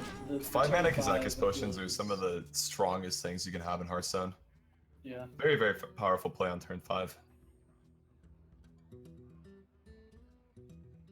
But the prerequisite for using a turn 5 card is you have to make it to turn 5. Yeah, definitely. I mean, my take on that is that's why you keep those two, then you toss everything else. Yeah. Buying Yeah, yeah. I was You can also go okay, for never mind. I thought you were turn talking about 4, the you can Excavator. coin a 1 mana spell as well. Yeah. Something that a lot of people will forget actually is that's actually really powerful as well. It's just 1 mana Kazakus potions. As far as value goes, they're very high up there. Definitely like the commander there. Trying to stop the bleeding. I think it's. Oh no. Okay, I No, would I think play you split the. minions. You don't have to go for the discards yet. It's not necessary. Alright. What this does is it sets up a really clean Argus for next turn, and then on turn 5 you can look to play, say, like a 1-drop, then discard a card, get the Golem for free. Yeah. The- Yeah. Coin the spawn. Are you afraid of the dark? Oh man. You can take it. Take a chance. Take a chance. Damn. And he gets the. I almost just like playing the Direwolf with the Silverware. Yeah, me too. I don't really like the top. Yeah, the tap was the one move I wouldn't have made.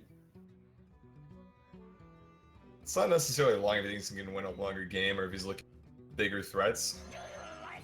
But just think with the way that this game would pan out most of the time, it's not necessarily the best play. the Holy Nova / Executed Evil next turn, or actually not / just Executed Evil. It's gonna be kind of helpful. Definitely will be, but Arrow Bounce plays around it. Buffing up the 3 health minions. Also has Haunted Creeper, so it's actually really relevant the board state's gonna have. Yeah. Past this, which is great. If intentional, it was very smart on Arrow Bounce's half. Oh, it probably was 100%. I mean, there's not very many ways you lose when you're this far ahead on board. Now just going for the full smart plays, definitely like that. Getting some damage in. Is this lethal? Yes, it is. Wow. Glad. Okay, 2-2 series. It's going to game Brilliant 5 is now. right. Oh man. So it looks like it'll be the Secret Mage. Was that Secret Mage or was it? Yep, Secret Mage Yeah, against Secret Mage versus the Priest deck. Reno Gonna Priest with give no Reno. an edge to the Secret Mage for sure. That's my take on it. Yeah, like in general terms, I don't see Reno Mage or Reno Priest without Reno as a very good deck. I mean, it's still really strong. You just have to draw Kazakis. That's the whole reason you make yeah, your deck like Highlander. that's why I don't feel it's very strong. Like it's very draw dependent. If you don't Let like, the games there's a limit to how much your deck has to be stacked for you to win, for a deck to be like viable. And I feel like the margin for error is just a little too small. I don't necessarily agree. I think with the way that he built his deck, it's not going to be favored against Agrilists in most cases, just 'cause he has some greedy cards in it. Mm. But it doesn't mean that it's necessarily terrible. Yeah, no, it's not terrible. I don't know. And there are ways that you can build Reno decks to do very well against Agrilists. It's just that it's not necessarily the approach that he took with his list. Yeah. I mean, looking at Arabounce's roster, I think you only have one aggro deck.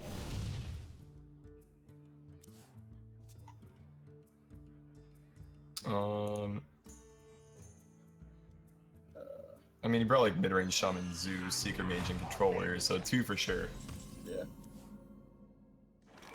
Also, I kind of like playing the Valley on turn 2 as well. Just getting it out there. Yeah. We could test the 1/1 better than the other 1/1 does. Although that's this turn. I don't know why I'm talking Stupid about no trade. that. Just trying to get 2 more battling bugs. If you're gonna go for, I think I would have played minions there, Manoran plus Valet, just spread a little bit more. Go face for 1. But I think if you're gonna go for the duplicate line, what you should do is go for Arcanist. Like just trade and then go for and say you're gonna play Arcanist next turn. Oh yeah. I don't think Danny has very many strong plays on curve on turn 3. Like the only cards he actually has that are 3 mana to play on curve are Acolyte of Pain and Collate Oracle. So that play actually didn't make too much sense to me. Could argue you could flood on turn 4 with Babbling Books, but they don't really offer too much pressure. And if you don't high roll the spells you're gonna get off it, like if you get more Forbidden Flames, you're just not gonna win with that line. Yeah. Yeah, the low rolls are kind of devastating with that play. Flame Lance is alright. Well, it's not even, I mean, just like basically anything is just not good in most cases. I think you'd rather just have minions on board develop that you force your opponents to remove over having random spells. This just in, actually, we're getting word that Arrow Bounce in real life is a librarian. Collecting books is kind of natural to him. May have been a misplay, but it was a reflex misplay at that. So. Haha. Haha.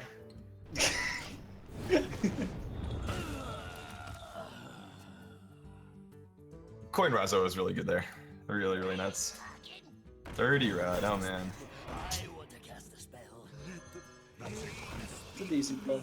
I would have liked the Azure Drake a little more. Yeah.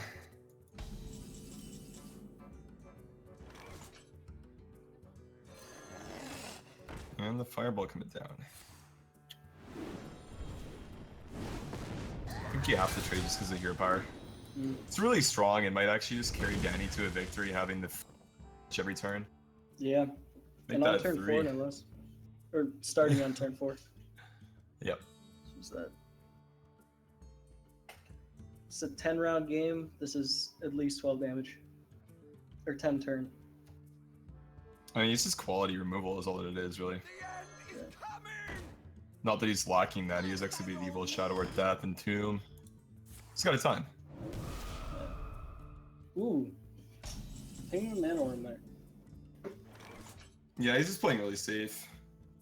It's kind of interesting because he has no follow-up, but I guess he's hoping that he has some with it.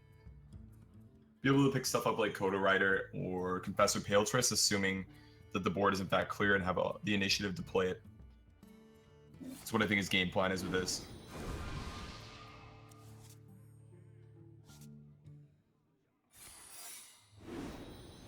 Yeah, racking up damage and just tossing the 1 health minion is probably smart. There's Lyra. Counterspell should be relevant. Yeah, Lyra's not bad.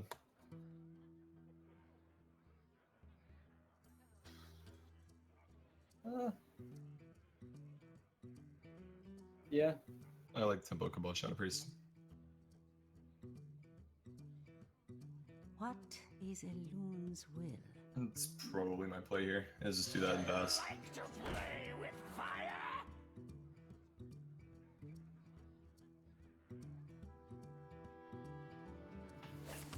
Do I ping face? Do I not ping face? Tough decisions for Danny. Really tough decisions for Danny here. Yeah. You know, there are just so many targets, so little time.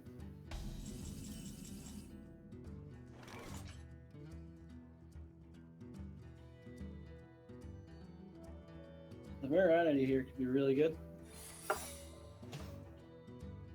Even just stealing the 4/5 body is not bad. You are on Yeah, could be decent. There's a lot of trash cards in his deck though.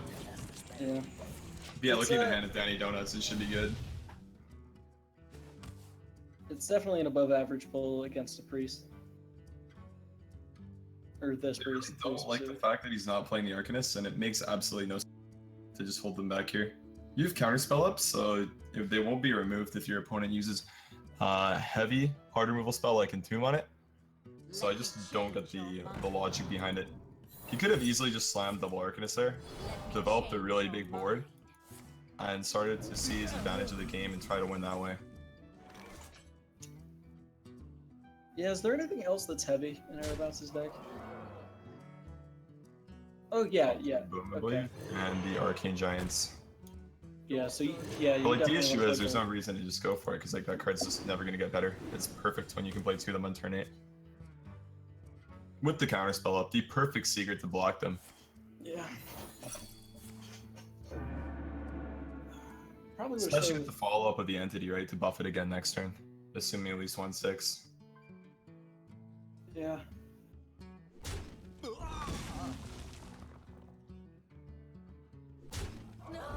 Executed Evil. Where are your card here? Yep, close the board. That's good.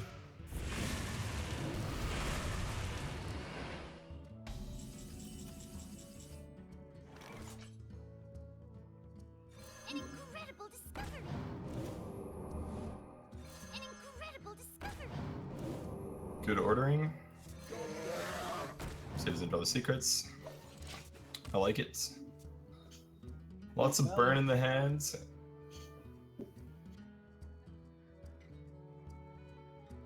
Nexus Champion, gonna get some value this turn. If he opts to go for the second Shadow Form.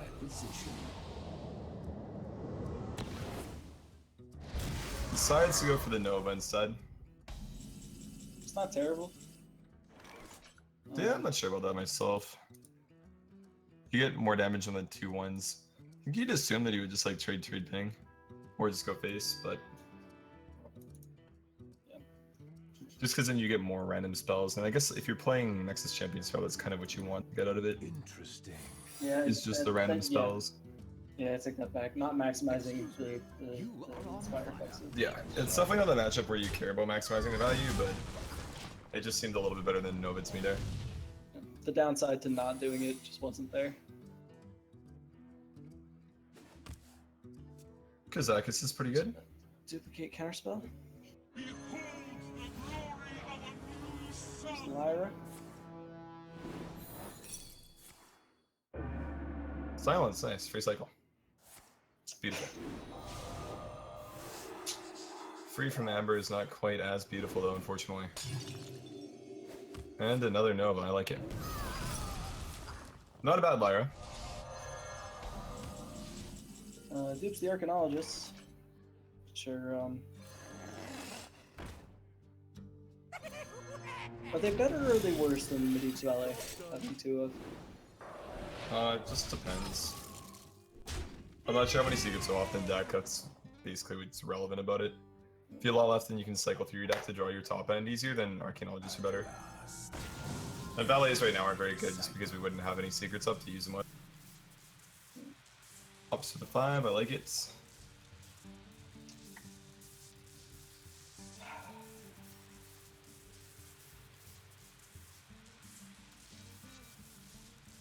Believe Danny would have taken the DL5. No, went for the Res 2. Goes for Entomb. Okay, that's fair enough.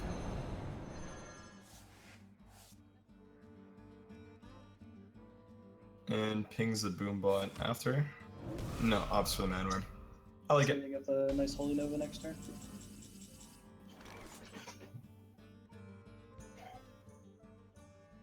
An incredible discovery. Oh wow, that was a very nice Holy Nova next turn. An incredible discovery. Okay, so we got all the secrets out of the deck. That's pretty important. All the draws now should be decent. Yeah, the Holy Nova is definitely set up to be really good.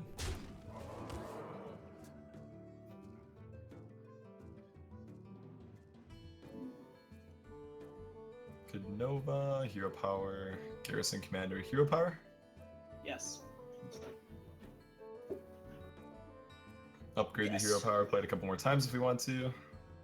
Definitely a potential play. Yeah. It's a potential play, but not having Spawn of Shadows out is it's a bit bit questionable. I mean, I don't think you need Spawn of Shadows to win. Yeah. I'd probably prefer just playing it like that in this matchup anyways. Where you just straight up play as a card. You can just win with Confessor and Kodo Rider and starving your opponent of resources. It's more consistent, I think.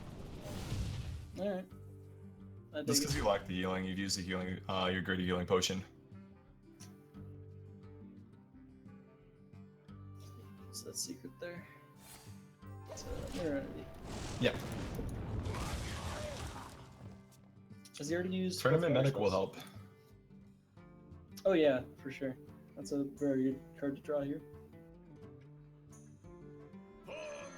It's like he's playing around the Entity, I like that a lot.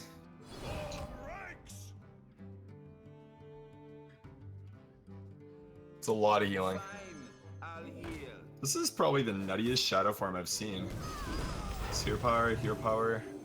Upgrade your Shadow form and clear the board. Yeah, Full wow. healing for 8. That's absolutely insane.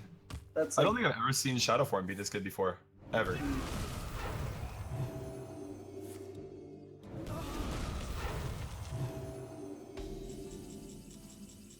oh, wow, that was mathematically perfect for what he needed there.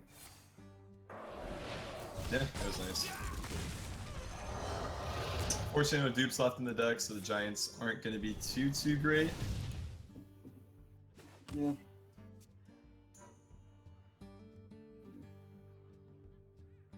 Holy Fire Ping.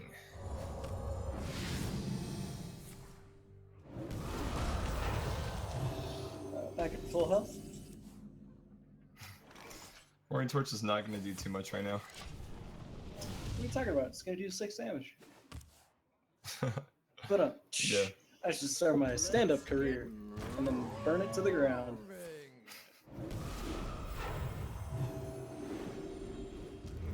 Danny drawing last to assert dominance here. Ooh. That, Another zero mana card.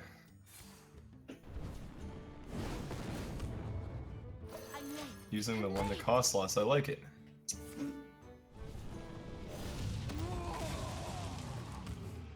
Yeah. Having less Free mana from Amber available seems to the good. hitter in the game. It's, Ooh, Foe Reaper 4000. It's a really nice card to get when you don't actually have to play it. I know in this case you do, but it's really nice for controlling the board. I like its stat line a lot. 6'9", 6 attack, 9 health. Pretty hey, cool. Lamau.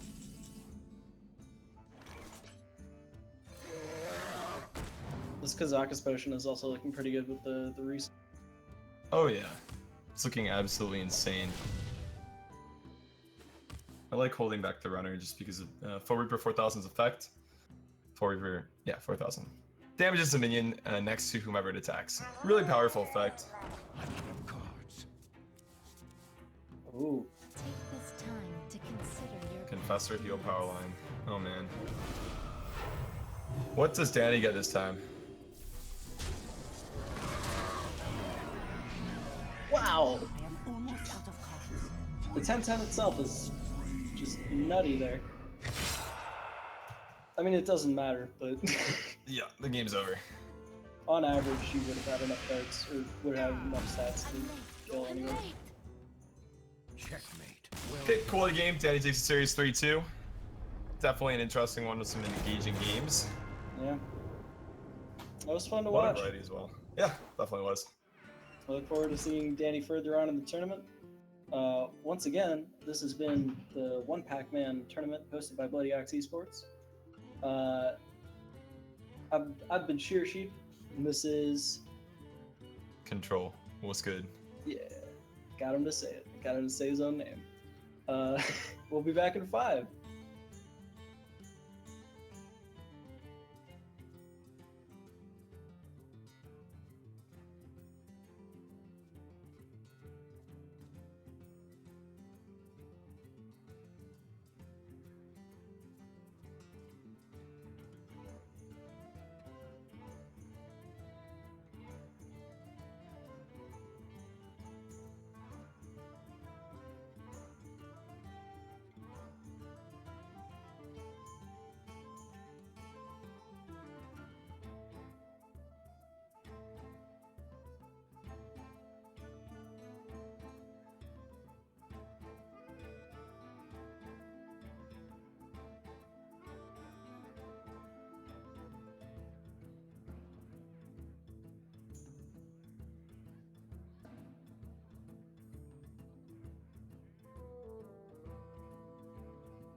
Hello, everybody, and welcome back to the $100 One Pac-Man Challenge.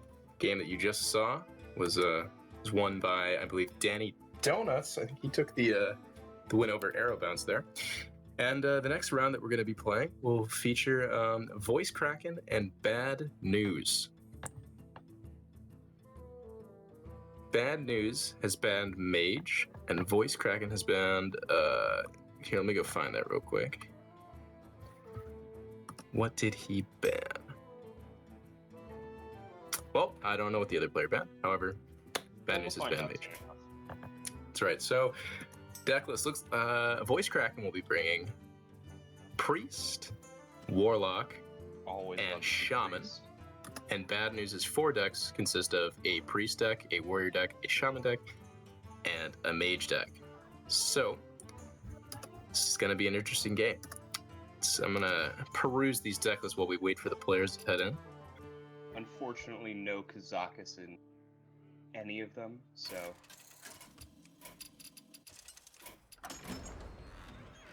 Anduin versus Anduin. Looks like we're heading into the game now, so just give us a second before we can start talking over that and be good to go.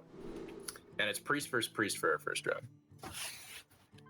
Now these games obviously are super grindy, so hold on to your hats as well, or grab some popcorn too, because we'll be in for a long one here.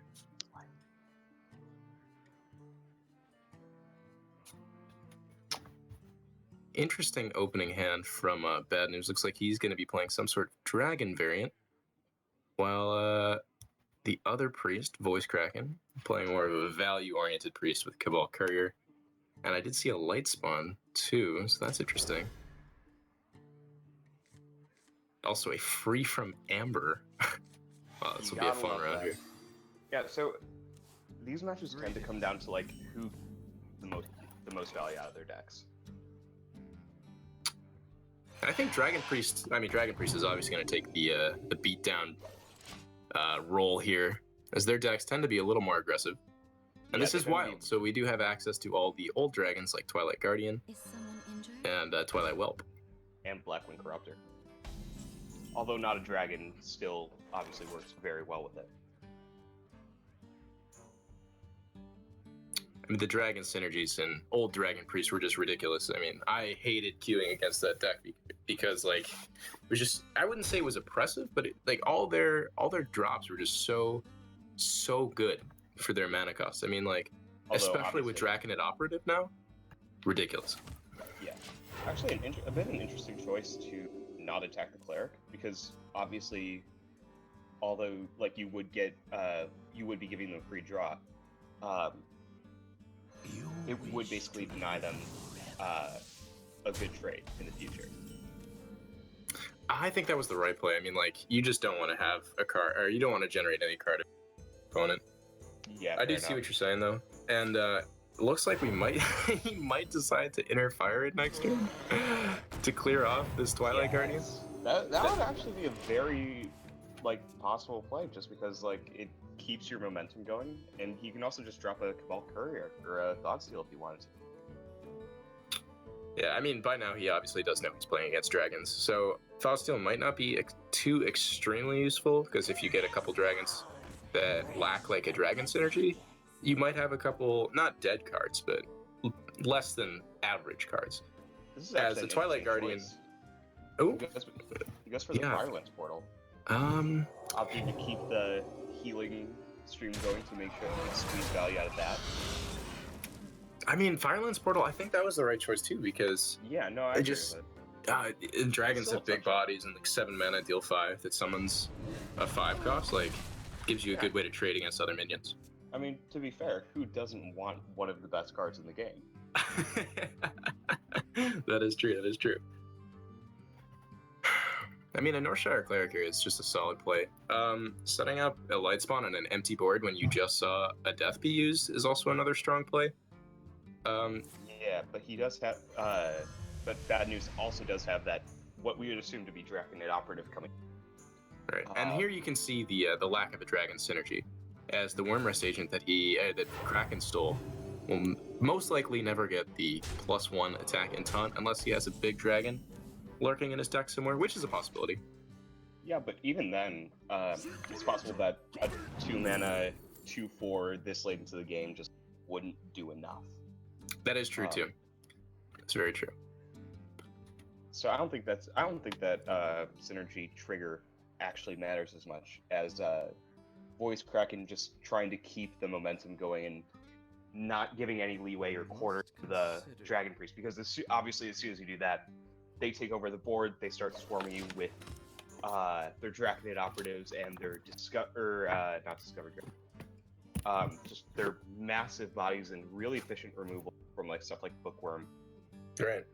And it's so hard to recover from something like that. Draconid Operative did find the Cabal Song Stealer, which is very interesting. Oh yeah. He had the option of taking Divine Spirit and something else that is slipping my memory, Mind Vision. unfortunately. Mind It Vision. was Mind right. Vision. And so he is going to just Song drop Stealer the is a great choice. Potion of Madness could be interesting. Could possibly, if in the future, no, he's just going to kill the. No, he would steal the the Tortola. Came out. Makes a very Yeah. good trade here, and then he ends up with a 6/5. It's a solid play. And rip Very that much 1/4 right there. Obviously, he kind of forgoes the value play of dropping the Bookworm onto either the Shell Razor or the Talon Priest, but this play is also very, very, very good in terms of like how much momentum he can gain, and he's as like we kind of talked about earlier with the Dragon Priest spiral. Oh, Dragon Priest can kind of spiral out of control, like Wow. but if Well, this the can go enemy- two Yeah. ways. This can either be absolutely amazing, or Terrible. Voice Kraken might lose oh, there's the death. That's unfortunate. but he's not going to do it. Yeah, decides to go for the Drac up gonna try and- instead. Burns a couple cards. There goes Kraken's own death. And he steals a Lyra. Wow, okay. Decides to pump it up. I'm actually not a fan of this play because yes, Well, he did burn Lyra and a couple dragons. I mean, However, yeah, he if did he burn- had Inner Fire, this would have been real bad. Oh no! for Wait. Kraken. Next turn, his plan is just going to be Lyra, Shadow Word, Death, the Fel Reaver anyway. Yeah. But then again, that Fel Reaver is only going to have 3 health, so that Shadow Word Death. But if it gets buffed, then that would be a really big value death. Well, the thing is, when you death the Fel Reaver, you're still gonna lose cards off the top of your library. I mean, look at his deck. Look at his deck right now. He's only got 13 left. Burns Yeah. 6 more next turn. This game might go to fatigue for Kraken very soon. Very Obviously, well opposite could. of Divine Spirit, his own Light Spawn, which making a 10/10 for 6, that's a pretty strong play. Yeah, and I like this play about ooh, he's just gonna Song Stealer it. Yeah, No that Lyra Song this Stealer turn. that he stole with the Drac Op earlier really coming in clutch here. Yeah, and I actually really like this play just because it so effectively neutralizes both the threats that Kraken just played, and Kraken had to invest quite a bit into that Light Spawn. He only has Right. one more. He has one more Inner Fire, so he's not and, out well, of it Divine just Spirit. yet. Well, he has Divine Spirit in hand, but there's an Inner Fire in his deck. Oh, somewhere. right, my bad. So, So now it's a question well, of just which some 8/8 8/8s. does he want? He goes for the mech Is someone in case somehow there's some synergy. I always choose the most stylish 8/8, so I think the mech was a good choice. It's I an agree. epic. I mean, the Mountain Giant is an epic also. Cost 12, just like the Clockwork Giant, so... Yeah, but it's not made of metal. That is true, but it is a mountain. It is a mountain turned into a giant, you know? Or is it a giant turned into a mountain? Well, actually, it could just be a Big giant questions. living in the mountain. I mean, I don't play enough World of Warcraft to know, so... Oh, World of Warcraft, the spin-off of Hearthstone. right.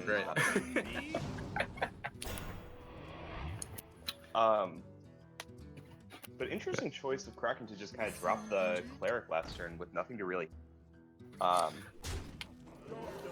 I think he recognizes at this point that, oh, there's the Inner Fire. Okay. So, Velen's chosen onto to the Light Spawn into Holy Nova to get rid of the taunt. If his Clockwork Giant survives by just using Divine Spirit on it, he could potentially set up that Inner Fire next turn. However, Yeah. Bad News does have a taunt with the Primordial Drake. He does, So- but he might be able to take it out. It actually looks like he's just trying to clear time. and control the board for like one more turn. Maybe just chose. Well, he's gonna be able to get rid of the he's gonna be able to get rid of the cleric. Oh, is he going for it? He's just going for it. Oh, okay. He's setting up a two-turn lethal. Yeah. Now Bad Mage is and at with 1 health. He will be at 10, so he can heal himself and Primordial Drake here. Hopefully he recognizes the fact that he has to heal himself. I think like any. Well, what else would he heal? Everything else like just trades into the other minions and dies. Well, he does. Yeah, and he's not going to drop Ysera either, so he's definitely healing himself here. So, and he did draw that second Primordial Drake, so if he's able to stall this out long enough, he can clear the clockwork with the two of his minions, excuse me, and then taunt up and survive hopefully long enough to stall out against this light spawn. Or draw another death or. Kraken hasn't used a second holy. He's only running one Holy Nova, so he doesn't have any other burst. If he does draw Blood Mage Thalnos though, which is also in his list, because that card wasn't burned, because right? he has spell damage from the. Oh yes, no, you're right. I totally forgot. Thalnos doesn't do spell damage. Yeah, it's game one right there. And he has to silence. Go for the memes right there. Yes. There we go. No, first he has no. No. Wow. And a good game one from Voice Kraken. That the burning of the cards from Fel Reaver really helped thin out his deck, I guess. Play Fel Reaver every deck now. Blessing in disguise. Game one going to Voice Crack, winning with the Inner Fire Priest. Great. All right, moving on to game two. Let's see what these players about to bring to this. Maybe bad news. We'll try again with his priest deck. So when I'm playing in conquest tournaments, I'm like, if my deck loses game one, I feel like I'm just gonna play it the next 2 rounds. Because if it loses again, and then again, it like, I mean, what's the point of playing any other deck? Because it's gonna lose eventually. Right, you want to get your weak time. Well, I mean, you also kind of want to get your weakest, but you also might want to try and counter whatever your opponent might be playing. That is true too. I don't really think about counterplay. I'm just like, well, if I lost, I lost, And a Warlock deck running Mistress of Mixtures with Ravenous Pterodax. I'm gonna go take a look at this list now. So, Voice Kraken's pretty standard Zoo deck. Maybe he is running. He's running 2 Mistresses, along with this definitely just looks like a Zoo deck. You're running 1 Lakari Fellhound in addition to the 2 Ravenous Pterodaxes and a Renounce. Darkness. I am very excited to see this. It's not golden, unfortunately. Yeah, dude, Golden Renounce Darkness. When I opened that, I was so happy. That's one.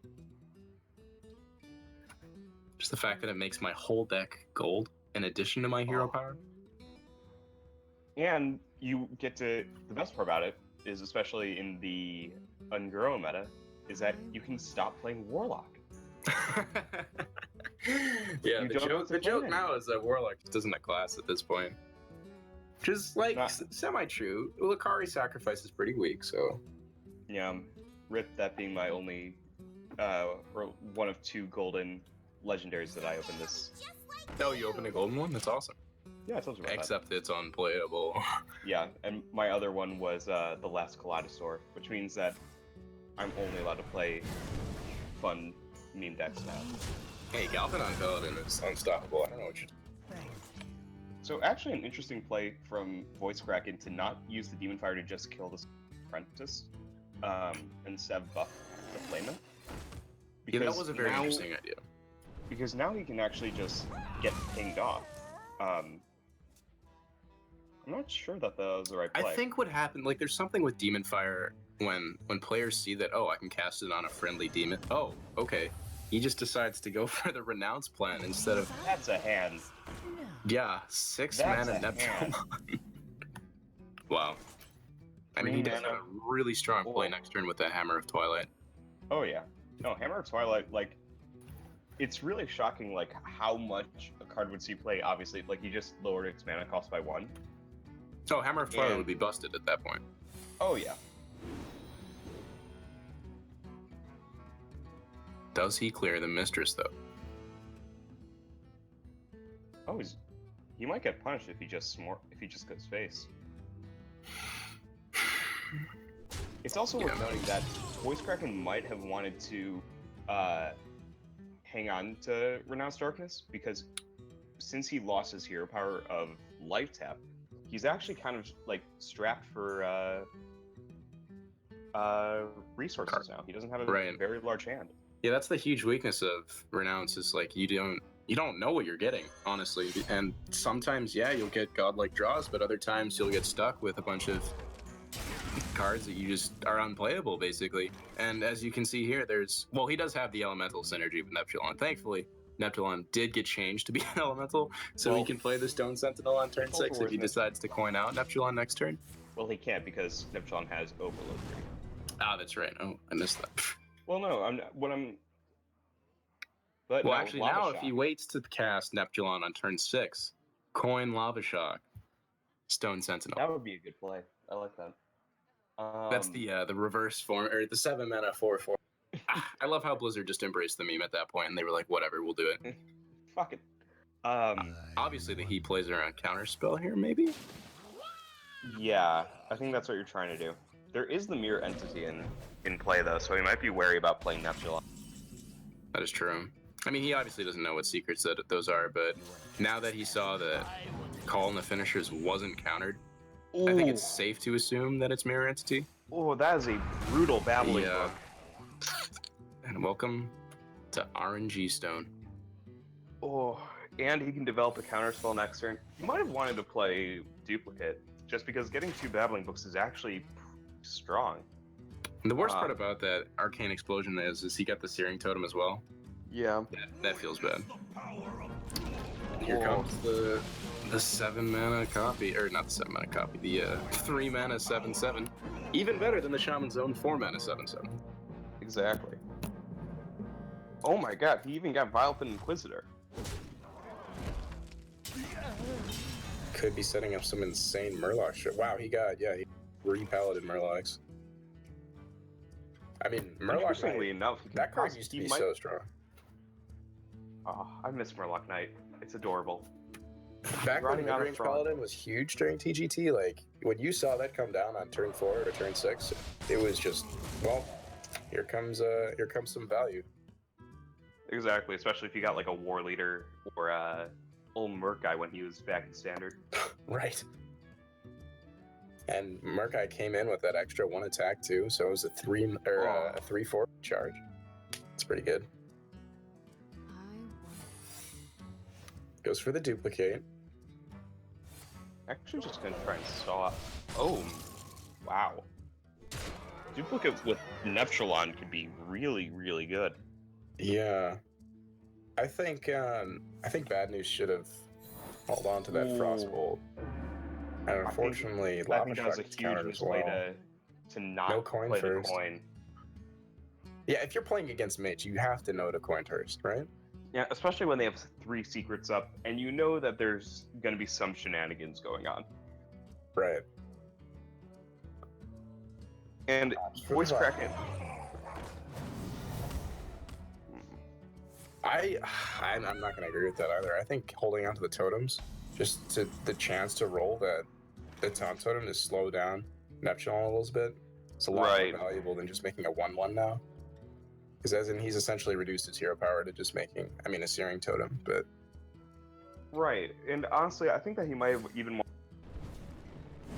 like the Whirling Zapmatic or something along those lines, but as good as his draws off the Renounce were, I think that that Voice Kraken is at a huge disadvantage right now. Well, he saw the opportunity to go for the beam play and he went for it. The thing is, if you're playing Renounce, you have to know that Renounce that's your backup plan in Zoo, is you Zoo until they start controlling you, then you Renounce and see what you can do from there. So well, I think it's a little bit more versatile than that. I think it's more so your goal is to, against something like Secret Mage, where you have a bit more leeway against it than straight up aggro Shaman or aggro Druid or something like that. your general game plan is to like just tap as much as possible and have this massive hand of reduce and spells and weapons and all that other great value. I'm late. Yeah, that is true. If you get a really good renounce, it's basically like having Thorson on the board tick, which is really nice. Oh yeah. I like how Bad News recognized not to play the Cabal Lackey, as, I mean, that 2-1 for 1 is not very good off of Duplicate, so good plays from him. As And now he adorable could- as he is. Yeah. What minion is he? I'm actually not sure. I like know nothing about Warcraft lore, so he looks like one of those guys from Mass Effect that I obviously. Absolutely, yeah, not the Krogans, right? Krogan? I think so. Yeah, I think that's what they're called. And getting that double gold crystal runner. Zero mana 5/5 is pretty strong too. Will he hit face with Whirling first? Oh, no more like Tiny Fin. And yeah, he missed 3 damage on Bad News' face by not swinging with the Whirling Chromatic there first. Maybe he was testing, or maybe he wanted to make sure it wasn't like vaporized or something. You might have thought it was. Obviously, it's just Ice Barrier. Excuse me. But when you I think really vaporize need is to, the least played secret though, right? Can you assume that it's just not that? yeah, but he might have gotten it from some other means, or he might have been scared of it. It seems Right. like he absolutely needs to kill Neptulon back there. Mm. I don't Well, think because he's gonna secrets, really when afford they're that risk. played, they don't tell you if they've been discovered, right? No, they don't. You have to pay really close attention. Big everything here. Ooh. Oh, that's a beautiful. That's what you want to see. All right, and he knows this isn't counterspell, so Yeah. okay. So Primal Fin would not return everything, since everything is okay. It's not cast on the minion. That would be pretty broken if it could. Yeah. You know, he's actually doing a pretty good job keeping himself alive now. Oh yeah, with that Vitality Totem. There's the Ice Barrier, Mm-hmm. and he does have the Primal Fin totem out, getting that 1/1 value. And he's actually gonna. He's not. I thought he was gonna coin out the. He might coin out the Stone Sentinel. He might want to pray that he gets an Elemental somewhere in his deck. Yeah, but even then, it would be a 2-turn thing, and his board is already pretty full. I think he might have just wanted to coin it out as a 4th one. Yeah, especially when he's behind right now. And one of his minions is going to get pinged off, unfortunately. However, Bad News is also out of steam. Yeah, but fortunately for Voice Kraken, the Ethereal Arcanist is just a straight up 4-mana 3/3. There's like ooh. Yeah, good Ravasaur run here. Gotta love a straight up better Haunted Creeper. Yeah. Getting that 1 extra attack. However, they're not Ghost Spiders, though. I think Ghost Spiders is the... No, but the plants are adorable. Oh, but come on, man. Ghost Spiders? Or excuse me, Ghost they're spiders? Spectral Spiders. Spectral spiders or adorable living plants? The answer The plants is are obvious. pretty adorable. I will give them that. And it actually looks like Bad News is just kind of run out. Oh my god! And with Ancestral Knowledge, Nice Riddle, excuse me, a nice little reload here. Second I think it's an Ravasaur run. elemental. And think yes, it's an he did elemental to draw trigger into the Stone- Firefly, Stone so now Sentinel. he can set up the Stone Sentinel. Wind Fury, you gotta go for the Wind Fury. Oh no, more adorable plants. I told you. I guess, Everyone, yeah, I you guess gotta I go for the don't plants. recognize how good the plants are, man. And I actually really like this of just like being able to play the Ravasaur and Firefly without fear. Oh, that's a rough draw from Bad News. But I like being able to go wide because he already has the Stone Sentinel set up, and the Ravasaurs are both very sticky as they are. And so he's really able to play around something like forget if Bad News is running Volcanic Potion or Flame Strike or Blizzard. Bad News is not running Flame Strike. However, Okay. Volcanic Potion, he's not running Volcanic either. I mean, Secret Mage, I think you're just running so many secrets at that point. You can't run as much AoE as you would like. Right. And setting up a huge board here, just going all Yeah, in. no, I like this play, and he's keeping his Ravasaurs intact, which means that like he still has some like quite a bit of resilience against anything that Bad News can throw at. And because of that Vitality Totem that he got earlier, Kraken is actually at a very healthy life total. Yeah, I mean, no fear from Flamestrike at all. Yeah, even I if mean, he doesn't know that he's not running it, but still, I do like how he's just being very bold. Oh, pings to set up the bluff, maybe. That's a play that I see a lot of players make. He'll ping like that five is like Cabal Courier is like Cabal Lackey is like the opposite of a Flamestrike. Yeah, dude, I'm telling you, he should have gone for the Wind Fury. You might have. Accidentally fills his board, so he can't play Defender of Arc. One of those blasts will probably be pinged off, and he has lethal next turn anyways off of. But who So- would ping the plants? That was a mistake. Obviously I would. Monster. The dead, well, not necessarily a dead draw, but Arcanologist is not what you want to see here. Now, he does get a duplicate. Well It's unfortunately game over for Bad News. Voice Kraken taking game Thanks. 2.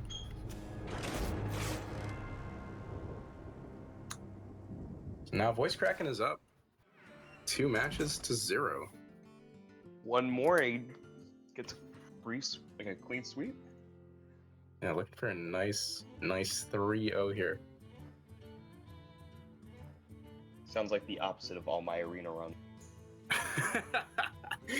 Dude, I am so bad at Arena. I've just stopped playing it at this point because I go in there, I get 1 and 3, 2 and 3, and then I go home and I just buy packs at this point. Well, honestly, the only reason that I play arena is because I will, for whatever reason, I will always have like my gold count ending in 5, and I need to round it up. Oh, And really? every time that I play arena, it never gives me a thing that ends in 5, and so I'm just cursed. Well, at least you never get that just like normal 5 gold then, because that's what I get a lot.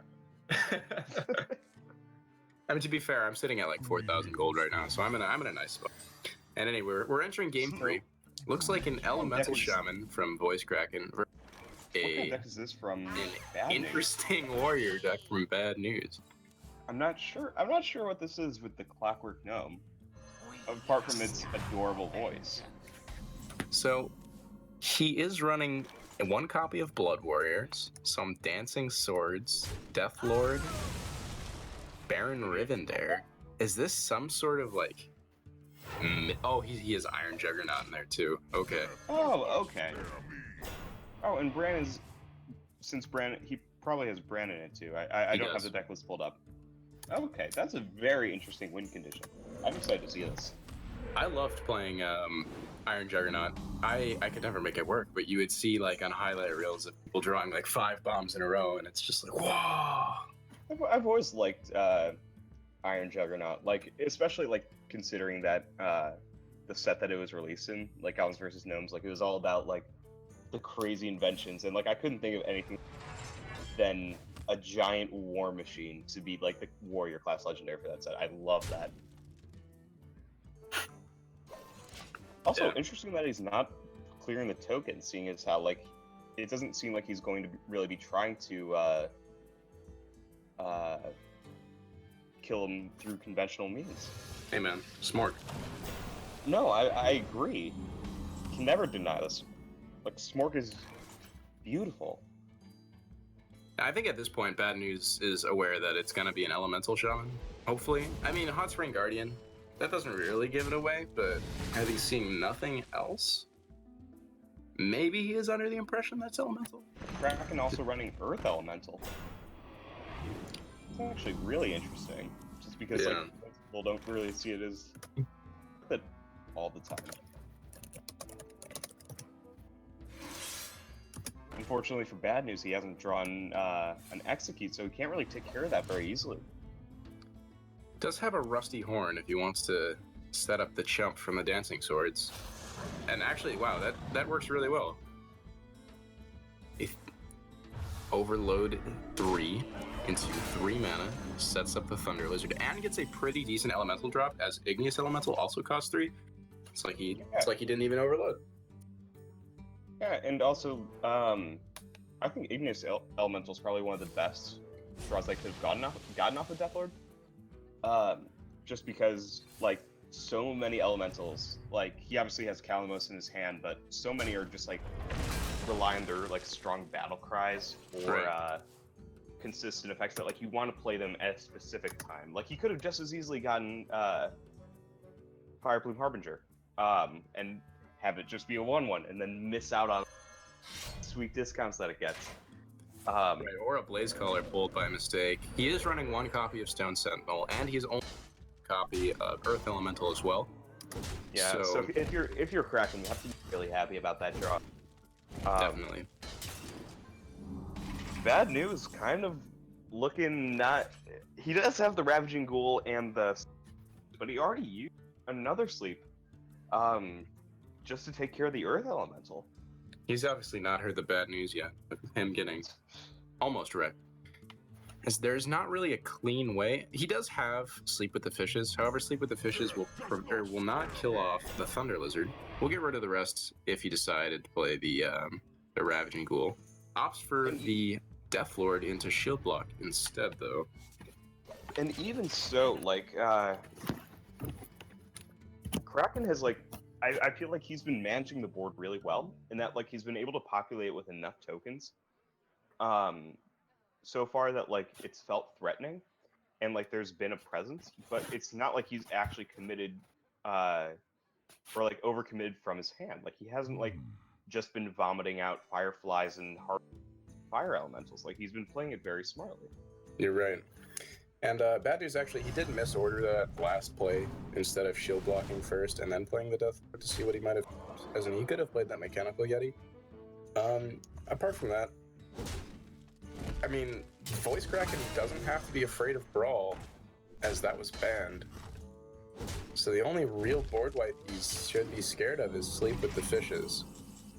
However, that is a really effective, or semi-board clear, I should say. It's not. It doesn't. As it, yeah, it won't clear off the Fire Elemental or the Tolvir Stone Shaper. And Yeah, that's an he might- example of an Elemental Synergy card not getting its Battle Cry. However, that's not too big of a deal. No, I don't think you're too upset about that, as it obviously survives Sleep with the Fishes. And, like, honestly, I think Bad News might be pressured into playing one of his Cold Lights, and yeah, here he goes, just like I mean, he dig needs for more something. answers. Exactly. He does have a Whirlwind. And he is going to mill Voice Kraken for 2 here. Loses a Fire Elemental. Now, that's not terrible. No, and I mean, like, the thing is that, like, if you're Kraken, and with a Fireplume Harbinger, you have plenty of resources to work, and you can just kind of vomit it. If you're really worried about him, about Bad News milling it. And it looks like he's just gonna drop all these free Flame Elementals. Oh, a second Yeah, Calamos. second Calamos. It's a big Which- discovery. Yeah, and this is actually kind of the. I'm actually not so sure about the second Calamos, because this is the kind of matchup where Calamos is probably adds work. Like, Well, the thing is, you can just start using it to burn the warrior out, too. Because they don't Yeah. have the necessary board clear to get through all of your minions. And if you're applying pressure with Calamos and then a second Calamos, no, like- definitely. I'm just saying, like, Calamos obviously has way more value against something like aggro Murloc Paladin or something like that, or like something or like Zulok. what's it? Deal 3, restore 8. Or, sorry, not. Deal 3 to everything. Deal 6 to the opponent? Yep. Restore- Restore 12. 12. It's restore 12. Okay. Ah. And then fill your And board so- with the 1/1s. And so, like, I personally feel like Calamos is like way more of a defensive card. And although it obviously provides a massive body, Yeah, 8 mana, Ooh. 7/7, but a really good battle cry. It's pretty good. yeah. Although honestly, I think that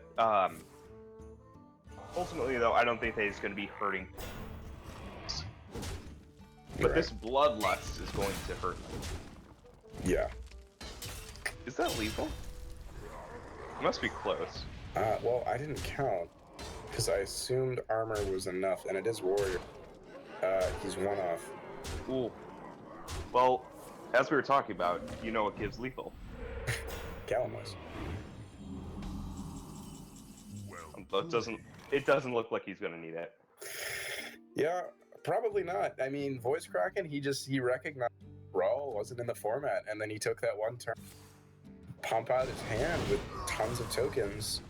Bad News is gonna look for an answer, but 1 HP, 5 mana remaining.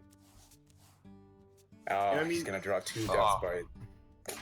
You have to wonder though if it was the right decision to sleep with the fish as the Earth Elemental.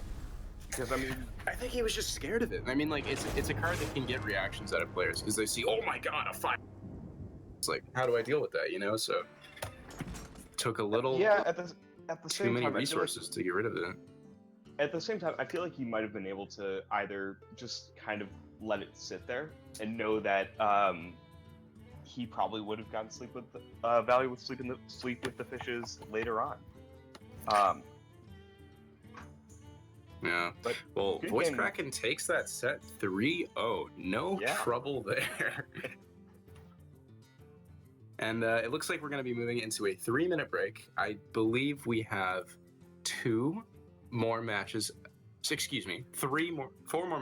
this. 3 more matches after this. Sorry, I tried that number like a bunch of times.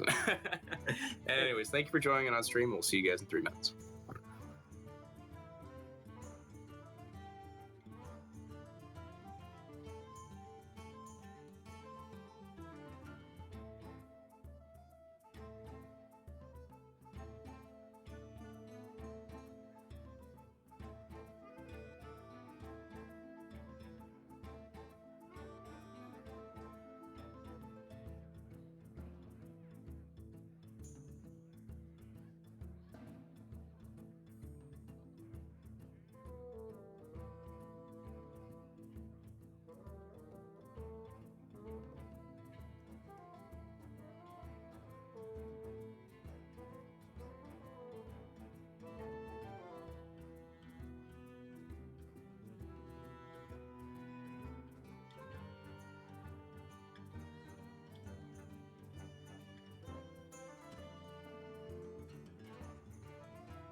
Hello, ladies and gentlemen.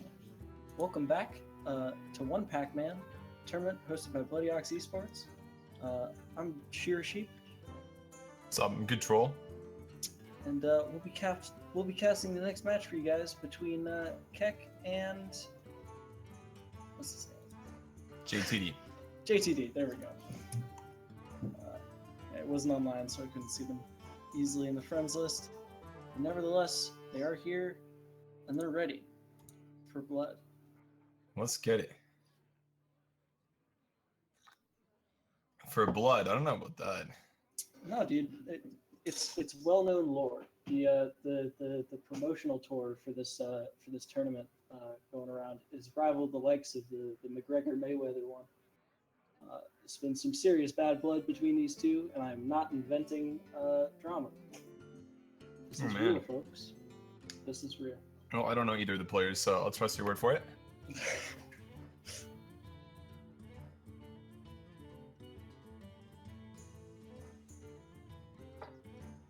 Okay. So it seems as though JTD is away at the moment. So I guess we'll just be hanging out, shooting some stuff around. What's the reasoning for him being away? Is he backing down from the fight right now? Perhaps he's tucked his laurels between his legs. That is not What's what a laurel laurel? is, isn't it? Yeah.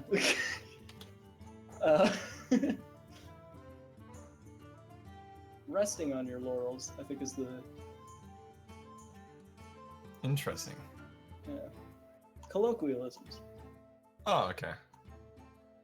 So Keck has brought a Cthulhu Rogue, a Secret Mage, a Dragon Priest, And a controlled and warlock. a... what is this warlock deck? Okay, wait. It's Yeah, and I mean, I don't know if I'd say it's a control warlock deck, but an interesting warlock deck. I mean, it's not handlock and it's not zoo, and it's got some heavy stuff towards the end. One I heavy. mean, thing I in don't think it's a particular- control deck. Yeah, I Maybe would. you can I would say it's actually like say mid-rangey-ish. yeah. On second But- second glance, I don't know. The Mal'Ganis threw me off. And JTD has a Amani Berserker Rogue with Gurubashi Berserkers as well. So the double Berserker Rogue, definitely a next level deck. He also has Vanishes for the hard removal, which is nice. He's brought in, wow, Waygate Mage, so he has Quest Mage. Mm. He has Raging Worgen Warrior with a charge, so it looks like he's net deck an old list. I don't know if he's realized that charge has changed and you can't actually target heroes after you use charge on a minion, but he has the good old Worgen OTK deck. I think he'll be pleasantly surprised during the game when he sets up his gets 30 damage, plays charge on the Ravaging Ghoul, only to realize that he can't attack face with that. So that's going to be kind of interesting, and I'll look forward to... oh, I guess we don't get to see his face. But I'll look forward to his opponent's emotes when he tries to go for that combo. Sounds like he yes. hasn't played Hearthstone in a little while based on that. And a Secret Hunter list with Starving Buzzard. I would imagine he's a returning vet Oh, yeah. after spending some time overseas. Yeah, I'm not a huge Also- fan of Cthulhu Rogue or the Warlock deck, but I think Keck will be heavily favored in this. Hmm. Heavily favored. I would be extremely surprised if JT. It's also kind of tough to win when you're not even at your computer. That's another part that makes me want to favor Yeah. him a little bit more. Yeah, I don't know what about that though. It's like a lucky sign, you know, like an omen. Like if you're not there, like you're probably not going to do well. Yeah. All the grades. Well, I have mean, used- honestly, if I brought Raging Worgen Warrior like a couple months after it got nerfed, I probably wouldn't show up either. So it's all good. Damn, I like to back down from damn. that fight. Oh snap! Clip it, chat. There's some drama going down here that is not manufactured in any way, shape, or form. Well, I mean, It looks like you just like net decked an old deck and didn't check to see if cards were nerfed or not, basically. Yeah. Meh. Which is kind of disappointing, but because I mean What do he's we playing need to Wiggy see, Mage, though? right? So it's not like he's not playing the game recently. Hmm. It seems like we'll be getting sort of a blast from the past. And Yeah. it's interesting. I'll be interested to see how these old decks hold up. I know they won't. They'll crumple like a house of cards, but it's interesting to see how long. I mean, it's not just that though. It's just like I don't know. The decks in general are interesting. Like he has Mad Bomber in his Rogue deck as well, so it's not necessarily a bad card if you're extremely lucky, but in Mhm. most cases it's kind of trash. He also has Raging Organ in his Rogue deck as well. Seems like he likes the Enrage mechanic. Don't Yeah. mind it. It's kind of a cool mechanic. Not a very good one, but one that's quite interesting, I think. Gonna buff your Definitely minions every time they inventive. get damage, all that kind of stuff with Gurubashi Berserker. Matter Bomber as well. And Dr. Boom. Wow, of course. Matter Bomber's in there. Yeah. Jeez. It's kind of also interesting to note, due to the aforementioned blood feud between these two competitors, the way in which JTB has assembled his decks very much reflects his attitude towards his opponent. But it looks like his time is up.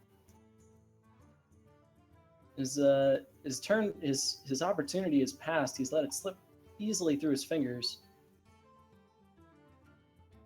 And I think the victory defaults there to Keck.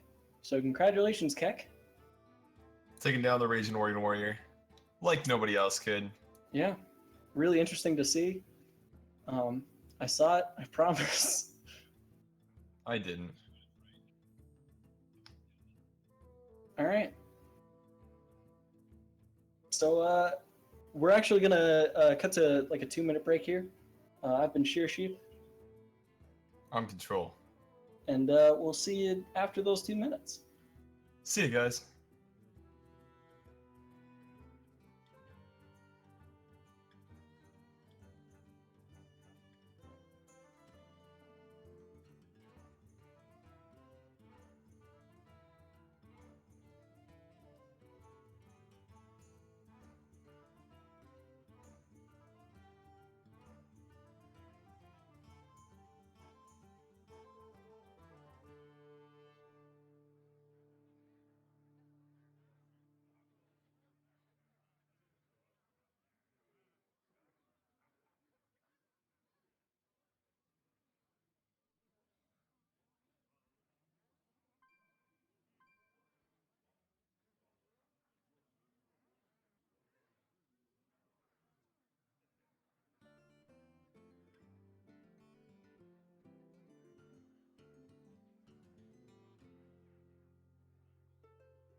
Alright, hi guys, this is Llama. We're gonna call it a night here basically. We're gonna have a action-packed 2 more days, like weekend, Saturday and Sunday. We're gonna actually have 8 games as opposed to, I think we cast about 4, maybe 5 games. Kind of sucks that JTD was a no-show, but hey, that's life. See you guys tomorrow and Sunday. We're gonna have Control back. We're gonna have Krillas on. It's gonna be great. See you guys.